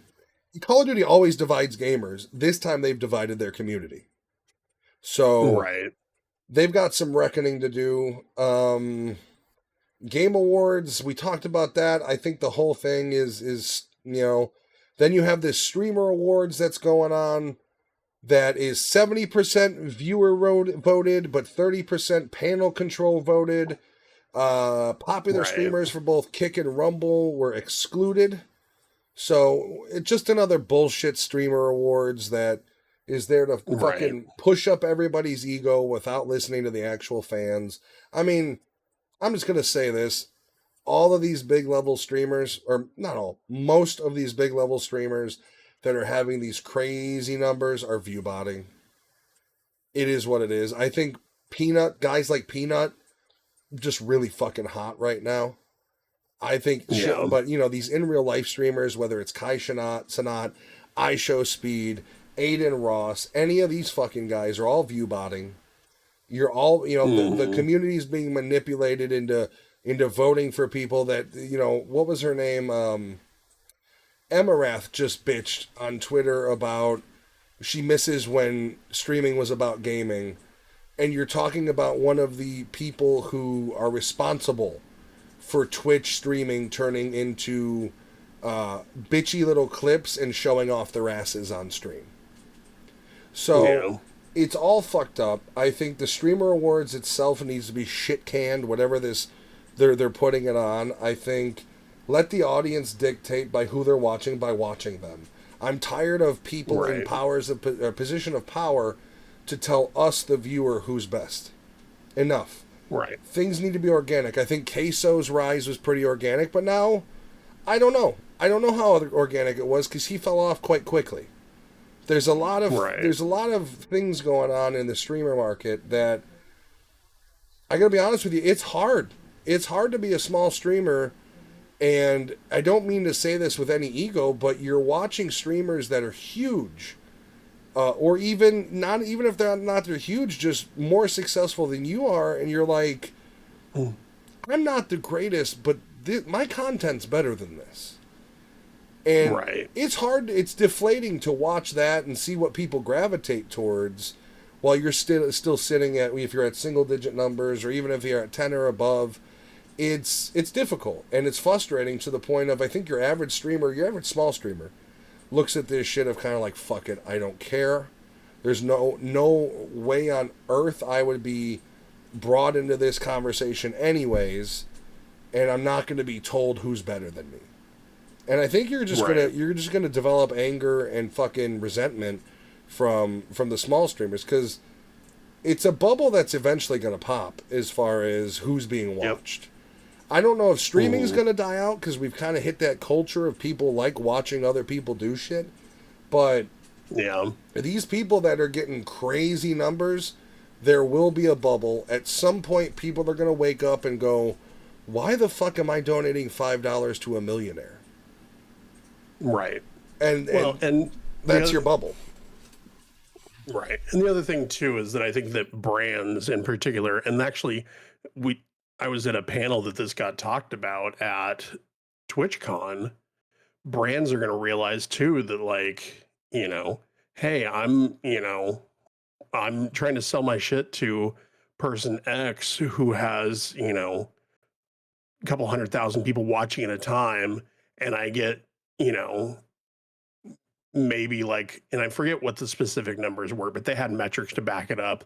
That was basically like, I get more clicks off of, 10 streams from one streamer with 10 viewers than I do out of one stream from one streamer with 100 viewers. Like the click rate was better from the smaller streamer. And I think that more brands, and I think that Twitch actually does have some interest in that. They're always going to push the streamers with bigger numbers and stuff like that. But I think that they are starting to get some awareness that if you have a smaller stream, you're going to get much better connection. You're going to get much better click through because the person in those smaller streams is actually able to connect. They're able to look at the people in their chat, like Rudy, Wim, Kim Chalada, Crash Testing. I know all of these people are in at least one of our chats almost all the time. So we have an actual connection with these people, and we can look them basically in the eyes and say, this is a product that I have used. I believe in this product. That's why Yeah. I'm, pitching it to you. You're going to have a much better click through and retention rate than, And you know, well, it's perfect not. example is Oh, sorry. Go ahead. like nothing against the guy. I think he's very funny. He's very entertaining. But Burnt Peanut, for example, I know several of us in here have watched him. Great guy, very entertaining streamer. But with the way that his chat goes, I couldn't see if there was an advertisement in there for something. He's No. not going to talk to me directly and say, hey, look, I know this is a thing that you're interested in. Check this thing out. That's not going to happen in his chat. He's got like, how many people are in his chat right now? It's got to be, He's got 52,000 watching him. 52,000 viewers in there right now. That's just in There is Twitch. not a personal Just in Twitch, connection by the with way. anybody. Double it. Right. Because he's got YouTube running as Right. well. Right. There is no way there is any sort of personal connection happening with anybody in there. Well, okay, so He doesn't care who I am. this opens actually a bit of a broader conversation. I know we're trying to wrap up, but this opens a bit of a broader conversation. I think streamers need to have small streamers specifically. I myself included in some cases, I've kind of gotten a bit of a zero tolerance policy with what small streamers are considering support. And when I say this, this is from a personal perspective. I have spent lots of time in other people's streams and supported them. These same people will jump into your stream for 2 minutes, they will say hello, and they will dip out.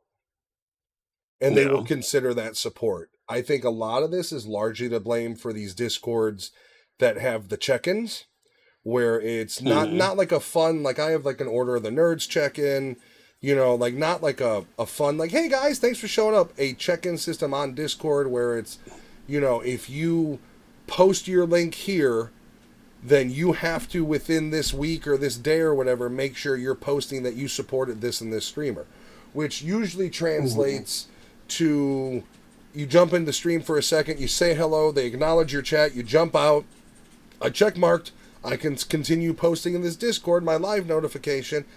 I have had people message me on Discord saying, can they post their live stream? And I've said, yes, we have the Discord has a promote yourself section.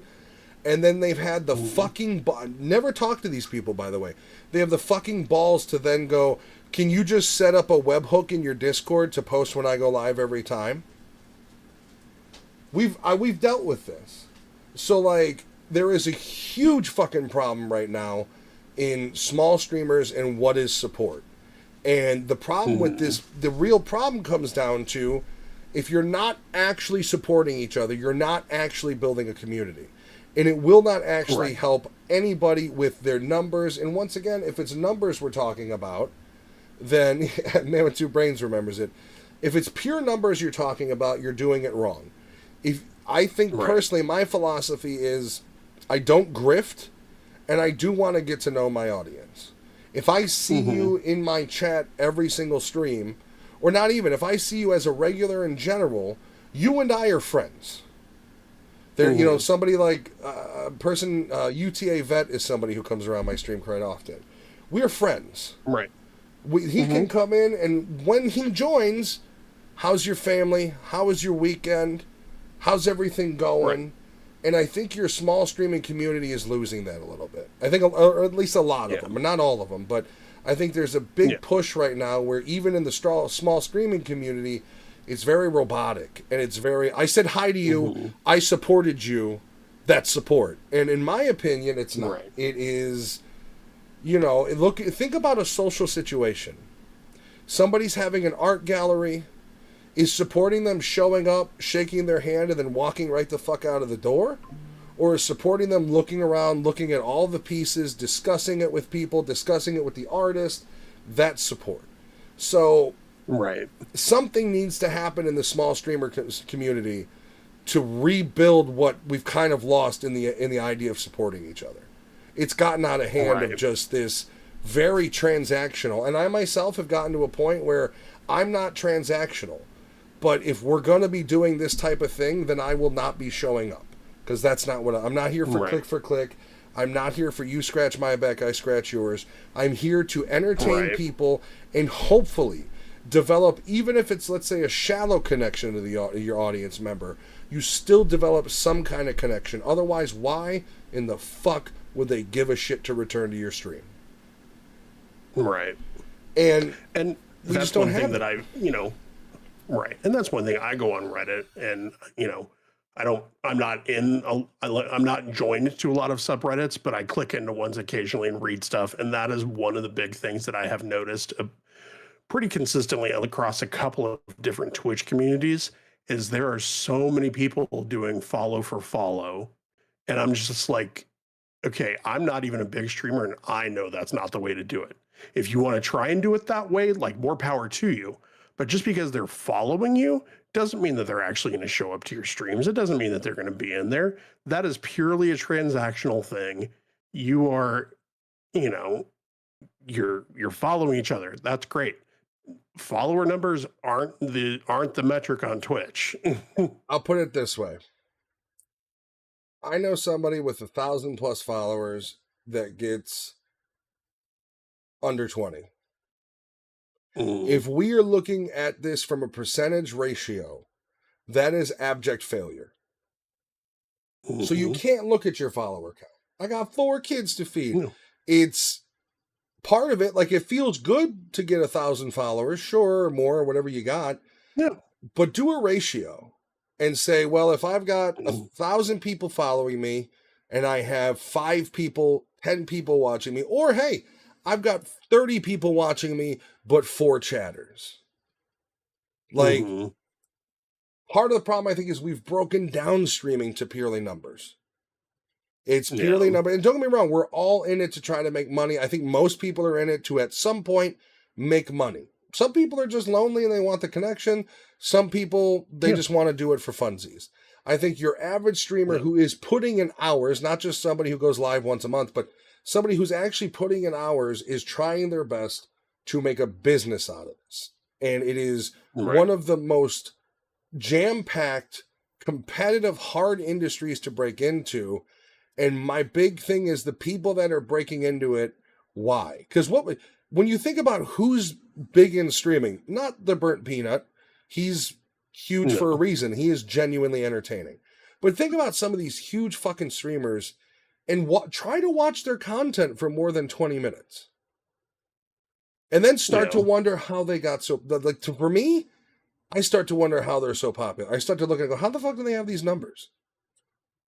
Yeah. And, your stream doesn't need to be perfect. I think people don't, to a certain degree, don't give a shit as long as you've connected to them. Your stream can be blurry. Your webcam can be weird. Your hair can be fucked up. You can have no makeup on. You could be playing a game that's a decade old. And if there's a connection to your audience, people will still tune in just to watch your stream. I think small streamers have lost that. And I think it's partly because a lot of small streamers are doing nothing more than trying to mimic what big streamers are doing, thinking that's the avenue to popularity, when in my opinion, the avenue to popularity is originality. And if all you're doing is mimicking what people have been successful doing before you, you're failing. Right. That's my TED Talk on small streaming. Yeah. And like, I'm not going to lie, I've been struggling a little bit lately with streaming just because, and this is absolutely my own brain, but I do feel good whenever I go live and there's people in there, but part of it is getting past my own brain that's like, hey, do it for the right reasons. And I'm trying to get to that space where my brain is okay with doing it for the right reasons. Like, I'm not going to hit peanut numbers. I'm not going to get insane numbers like that or anything, but do it for the right reason. And my brain is just being a huge dick to me on that front right now. So here's the thing, but it's hard not to be defeated by it. Okay. And because we sit in front of a monitor, it's easy to diminish the human experience. But I wish people would look at streaming in the same context you look at other sorts of entertainment, okay? If you're a musician and you have a small cafe you're going to play and 3 people and only 3 people show up, and every now and then the only thing you hear from these people is a cough, it's going to affect you. Okay, it's no Right. different in the if you have, especially if you're going from the stream the night before, you got 2 raids, you were up to 45 people, it was a great fucking stream, and the next day for whatever reason, you're at 4 people consistently. It's not Right. fucking easy to take that sort of ups and downs. And I think Right. it's absolutely normal. I did earlier this year, I had a moment of fucking I'm done. I've been doing this for too long. Every fucking other week I have a breakdown about this shit. Of I've been doing this shit for too long. My numbers are too low. What's the fucking point? And I Right. don't think anybody gives a shit about the psyche of that. Because once again, we're figuring out how to remove the human empathetic element of entertainment to where we're all fucking robots and none of it should matter. You're a fucking trained horse. You should be able to perform. And I tell you right now, there's some days where you go live and you're about to go live and you see there's 2 fucking people watching you. And it kind of just turns into there's 2 people watching me. What's the fucking point? So I don't know. It's not an easy thing to deal with. And I'm not negating those 2 people. Like those 2 people, just so you know, are fucking lifesavers. You're the difference between me going, I can't do this anymore, to fuck it, let's roll. Yeah. You know, you're absolutely right, Rudy. Those 2 people, that could be the best part of their day. And so it's all about finding your joy, finding your motivation, because it's going to be different for everybody, you know, and that's just it. Like, and you're not going to hit these numbers in a day, in 2 days. No. And there's also work that goes into it that you don't see. Guys like Peanut, they, you know, a lot of it he does himself, or he did himself, as far as like his, you know, videos whenever he's going into raids and stuff like that. But there is so much more to it than sitting down at a computer and clicking go live. Well, see, there should be, but I'm starting to question how much of that work's being done for a lot of these streamers. Yeah. You know, some people, they hit that go live and there's no thought process. It's just, they'll watch me because I'm playing Arc Raiders, and Arc Raiders is popular now. And that sort of thought process will kill you. Yeah, because you have that thought process. How many other people on Twitch have that same thought process? Think about that. And, you know, one of the things that's motivating for me, and I'm not like trying to brag or toot my own horn or anything like that, but it's like, it's also about perspective. Like, you know, I've you know, for the last couple of weeks, like since TwitchCon, I've been riding the struggle bus a little bit mentally towards streaming and stuff like that. And I've appreciated every single person from, you know, my community, the shared community that we're all a part of in the space that we're in, you know, and as far as who shows up, and it's like looking at Twitch tracker with the stats right now, like me as a small streamer, and I'm probably tied with a lot of people, but according to Twitch tracker, I am ranked in the 200,000s on Twitch, 222,368, depending on how accurate this actually is. That's pretty fucking good for Twitch. Like, the number of people that stream on Twitch, even semi-actively, that's pretty good. So, at the end of the day, isn't that fucking scary? That like that is that it's, you know, you put all the work into it and it's like you're 200,000 from the top. It's crazy. Mm-hmm. Like that just shows you the level of competition. Yeah. I've never looked at Twitch tracker. I try not to focus on it too much, but yeah, I never look at it. But I'm 300,000 rank, I guess. Okay. But Twitch also will tell you, you know, you've got 5 concurrent viewers. You're top 5% of all streamers, and it's like, if that's the truth, why aren't you doing more to get small streamers' attention, Twitch? Like, if your goal is 75 average for 3 streams, you know what I mean? Yeah. Yeah, and the thing with that though is that they also discount the big streamers in whatever category that you're in because they know that Yeah. they're, if you're streaming World of Warcraft, they know that there's going to be big streamers in there like Bajira, like I don't know who the fuck else, like people from like World First Guilds and stuff like that. Oh, we So got they whole discount those teams. people. But still, like that's pretty awesome. So you have to find the things that are going to motivate you for doing it for the right reasons, for the reasons that you want to do it. So It's weird anyway, that this thing even tells you average time your stream starts. What the fuck? I don't like this. It feels like I'm being tracked. yeah, and, yeah, and I don't know how accurate it is. Like I don't know how often they refresh or like what specific statistics they're using and stuff like that. Um, so I don't know, but it's kind of cool to be able to see some level of metrics. So that's kind of cool. Oh But man, anyway, I shouldn't have looked at this. Oh, fuck. I'm just looking at remember they have they have a tracker what for they show you what exactly works for my chemistry may not work for your chemistry.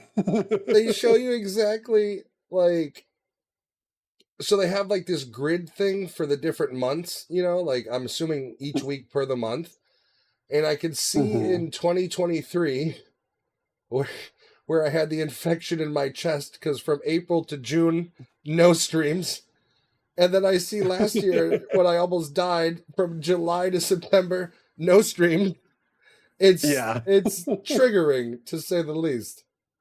yeah, I and shouldn't look at it's those kind of sorts of funny things. because if you look at mine, like there's there's a couple of little ones like January of 2022, March of 2022, like, and there's just these big blank gaps where I was like, oh, I'll stream here, I'll stream there, something cool comes out, I'll stream blah blah blah, and then over the last couple of months, it's like, okay, now the bars are starting to, so, Yeah, I mean, but I yeah, just that's why I put so much work into it. Like, for all I know, I'm annoying the shit out yeah, of my audience with different podcasts and different fucking intros and shit. But I'm hoping that overall it is making the experience better. But I do kind of feel like at a certain point that like you have your overall formula, and then and hmm that formula is essentially who you are, and then you just right, you throw shit at the wall and like see if people enjoy it. You never know. It's just one of those things you yeah. just don't know. I mean,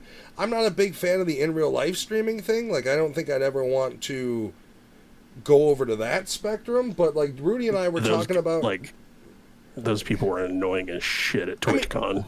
well, like I don't know, man. Like, I'm the type of guy where I do like personal space. So if I'm in public and some asshole's walking towards me with a fucking camera rig, like I just don't want to deal with that shit. And I also definitely don't want to be that guy in IHOP talking my streaming shit while people are trying to enjoy their Check out my fucking. Yeah, waffles. yeah. It's like, yo, we're in IHOP. That guy just wants to enjoy his fucking Grand Slam. Shut up. Let him enjoy his all American Grand Slam. He got two sausage links. The Grand Slam is at Denny's. Oh my. IHOP has the Rudy Tooty fresh and fruit. Oh, hey That's Rudy. right. Anyway, Sorry, we're spoiled where we live because we don't have to go to IHOP and Denny's. We have actual breakfast places. But it's just this craziness of I know the in real life streaming I kind of fucking hate. Like I get it, I understand why it's popular. Everybody wants to watch a train wreck of a reality show. I get it. I just personally don't not my thing. yeah. I'd rather take a brick to the face than have to sit down and watch an in real life streamer most days. It just is what it is. Yeah. On that note, Yes, everybody. On that note, um, if you are a stall streamer, keep trying, keep doing you. Wim recently just started her streaming career. She started with some Disney Dreamlight Valley. If you want to, we can get Wim a shout out. So check her out. She'll be doing hers. I know what is you said that You gave me kind of the schedule rundown, but you're gonna have to do that again because Yeah. it sounded So, like I was scheduling my um, Christmas vacation off for a second. yeah. So I am adjusting my schedule to $20 is $20, nerd. So Eee. I I am right now looking at Tuesdays, Thursdays. Wow. That You was see some that? blue steel right You there. see that? They folded and I hit myself in the face. I went to look at them like I was this 60-year-old man, like they were up here. And what does that report card say? Huh? Oh, okay. Fuck me, man. I need new glasses. They folded and hit me in the eyes. Rudy, help this man, Let's see. please. Let's see if I can So replicate it. Nope, it went right back on that time. Motherfucker. because you were looking this time. So I'm gonna I'm poke doing myself in the eye at Tuesdays, least. Thursdays, Saturdays, and Sundays. Wim is doing Wednesdays, Saturdays, and then I'm not sure what other days. We're working on putting a schedule into Discord for both of us. What days are you? I have been typically going, speaking as someone who chronically lurks silently in both spaces, I sometimes feel like I don't have enough good things to say. So I say nothing, but appreciate you guys so much. Your content creation is admired from one of the three people in the cafe coughing. Moon, I see you in the stream all the time lurking. I want to kind of make it clear. This isn't lurkers. I think lurkers are great because lurkers are generally people that are into your stream and they're especially the ones that are there consistently. You guys are watching it and you're enjoying it and you're there. The commenting isn't what's necessary. It's we see you. Believe me, every streamer looks to see who's in their chat a couple times a stream. And if they're not, their mods are. So like that's Yeah. 100% support and that's 100% appreciated. What I'm more like talking about is kind of what Rudy wrote in the chat, where it's somebody that comes in, they post an emoji, they say hello, and then you 2 minutes later you look in the who's watching, and they're just gone. I think Right. lurkers, most streamers should be absolutely welcome to lurkers. I understand people prefer conversation because I think a large part of that though is people want to converse because they want to get to know you. At least on this side, the Yeah. idea being like somebody, that Frosty has that stupid Frosty chat quiz where they'll pull something from your Yeah. previous stream and they'll ask you a question about it. I think it's too expensive. It's 700 bits, but I think it's a great feature because one of my guys, Vet, pulled it up the other day, and it pulled the conversation we had a few days prior, and it was great. It created that conversation, and it allowed us to say to each, I know you, you know me. I think that's why streamers generally want the chatting, at least the ones that are doing it for the right reason. But every streamer knows who their lurkers are. Every streamer knows they're hanging out, and every streamer should be appreciating that. What we're talking about is not lurkers. We're talking about something way more shallow than because if you're I see you, Moon, you hang out quite a bit. You are valued, believe me. Yeah. Especially in the communities that we're in, the smaller streamer communities. For me, the cozy game communities, like lurkers are the absolute backbone of most Twitch channels in that community. Just because a lot of times, like especially when I stream in the evenings, and Nerd is typically a little bit kind of bounces back and forth between daytime and evening streaming, depending on what you have going on. Yeah. Like we're fully aware that especially when I'm closer to the West Coast, and so I tend to get a little bit later for the East Coast people. Y'all are just trying to relax. Y'all are trying to wind down before bed, or it's, if you're, depending on where you're at, if you're in like Europe and you're up in the middle of the fucking night or like first thing in the morning, you're just trying to get started and you just put a stream on in the background for noise. Like, honestly, if I didn't have lurkers, it would be me and Wim sitting in my chat. I'm a big thing And there's with nothing wrong with that. I'm But, big on that you too know, because it's I have ADD, so I'm constantly, if it isn't another streamer up, it's a podcast up, and it's not so much that it's necessarily just background noise, but it is nice to hear someone doing it's your show. It is your product. I think that's what people need to fully understand about streaming. It is you. It is an extension of you. and Yep. people like to know who you are, even if they're just listening.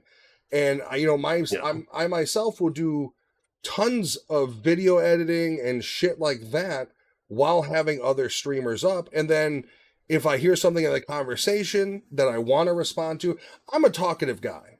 So my Mhm. response and my way of showing up in a stream is I jump in, I start a little bit of a conversation, I like to keep up with it, and then at a certain point, do your show. I'm taking up too much of your fucking time. And that's how Right. I feel from the viewer's point of view is I do want you to know I'm here. I'm watching, I'm engaged, but this is your show. I'm not going to get in the way of that. I figured you guys weren't talking about the lurkers, but I just wanted to affirm that I appreciate you both. For one of those "what the heck am I doing" days. Thank you, and it's honestly the Yeah. Thank you so lurkers, much. and as Rudy said, it really is a window relationship. On this side, when you're streaming and you only have two, it's defeating, but those two that are watching are the ones keeping you grounded, and they're the ones where you tell yourself, fuck it, I got two people in here. They're here for a reason. Let's give them a fucking show. And on the other end, I mean, like Rudy said, you never know. Maybe those two people really, maybe they hate video games, but they like you. And they're here Yeah. because they want to hear you. Hear, like for me, my crazy rants, my dark humor, that sort of shit. And it's got to be appreciated. And once again, it's all part of the problem of there isn't that community we all build. We're all so self-contained in them. It's hard to break through and grow that community larger and larger while maintaining the close-knit ideal of it. And I think that's what a lot of small streamers are kind of facing. It's that kind of duality of I need my stream to get better and better, both quality and numbers, but I also need people. Without people, you've got nothing but view botting and bot farms, and it's all artificial, and it's fake, and it's fucking hollow. Yeah. With even lurkers, once again, you see that we see you guys, we see in there, you see him in there, you know it, Moon. Yep. You see him in there. Yeah. I lurked in Moon's stream today. Didn't say a fucking word. I had you up.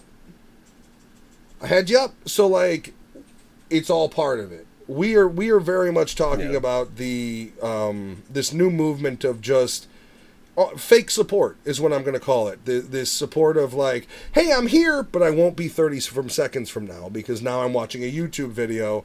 But in their mind, I fully supported that person by saying hello. You know what I mean? It's that sort of weird relationship. It's but it's something we just got to get figured out. It's just something that people collectively have to think about and put their minds to and say, make the conscious decision to say, if I'm going to join this person's stream because I enjoy them, I'm going to be there for a little bit. Even if I'm not talking, I'm going to hang out for a little bit. And you know what? If something catches my ear, if something catches my eye in the video game, then I'm going to chat it. And then I'm going to say so. Not everybody needs a chat. Not everybody's a social person that way either.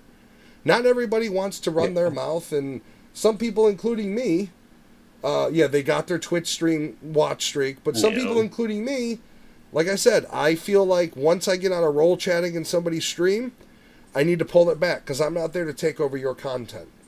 I'm not there to make your show about me. I'm there to help you and let you know, hey, I like what you're doing. Fucking carry on. Enjoy the rest of your stream. I'll be here. If I need to chime in, I will, but this is your show. And that's really how I look at it. Like, it's one of those things where it's a delicate line of, I want to support you. I'm not getting in the way of your show. That's kind of where I am. Yeah. Especially with me. I mean, I gotta be careful too. I mean, a lot of my friends are they're cozy fucking streamers. Like, sure, here I could say and do whatever I want because this is our product. But I can't show up in everybody's stream with my foul mouth, and even without my foul mouth, my dark humor. I made a joke in a friend of ours stream the other day about I was fat enough to... The whole joke was, does broccoli cheddar soup actually help with being sick? And the consensus was no, because of how much dairy is in it. And I said, I'm fat enough to eat the broccoli cheddar because I will choose deliciousness over feeling better. and I got bonked for self-deprecation. So it's just, you got to be careful on people's communities too. Like, I never walk into somebody's community and I'm like, hey, fuck this. I wouldn't do that. I wouldn't, I try to contain myself, to be honest. Now, if you guys come here like you are and you support us and you're watching us, you're in for the ride, okay? You came on my side of the street and you decided to check in my fucking windows. It is what it is. You get what you get. Including Imanis. He's got to sit here and listen to this shit too. It's not easy on him, I guarantee. Yeah, I finish this every 2 weeks. I finish this and I just sit at my desk and cry and think, what the fuck am I doing with my life? It's funny because every 2 weeks I go, damn, that was a good one. And I go take a piss.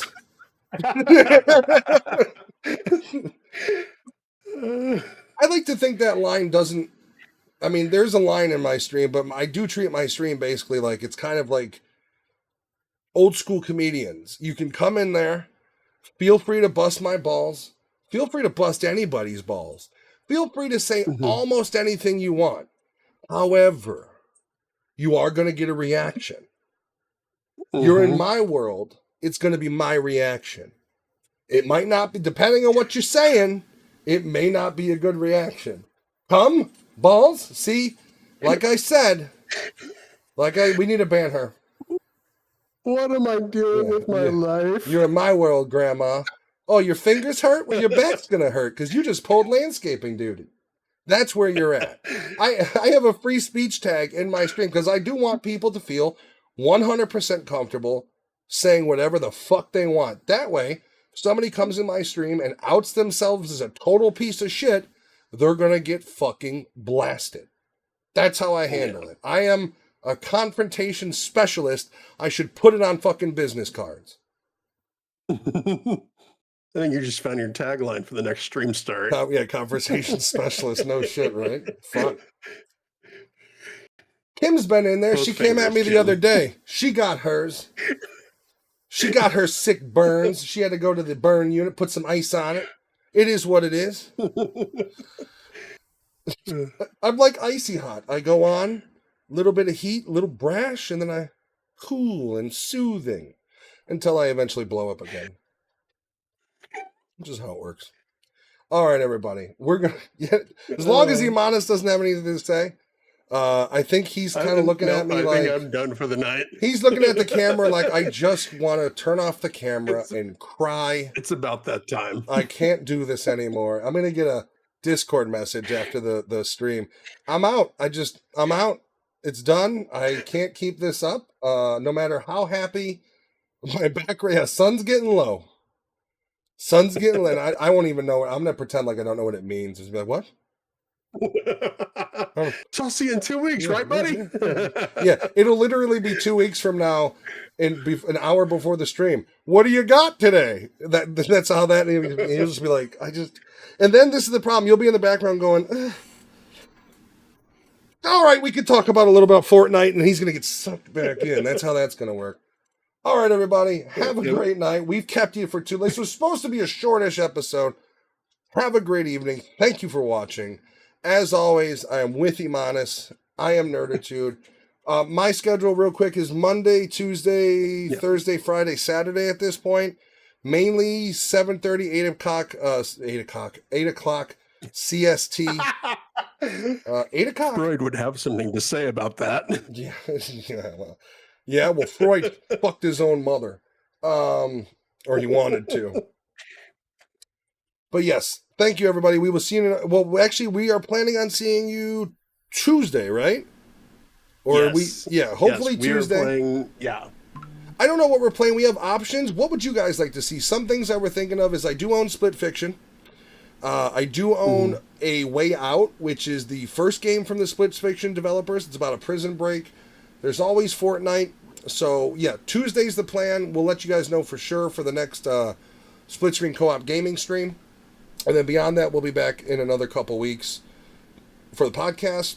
Until then, everybody have a nice Thanksgiving. Hopefully, some of you guys are you're all off Thursday. And some of you have taken other days off. You know, hopefully you have a nice week. Enjoy your family. Be safe. And that's it from me, guys. It's hard to believe, I know. But that's it. This windbag is shutting. Thank you, Imanis. I will see you soon, buddy. Thank you, sir. Everybody have a great evening. You don't need to shout me out. I shout loud enough for myself. All right, everybody. Bye. Thank you for watching. See you in a couple weeks. Or 3 days. Bye, Bye. everybody.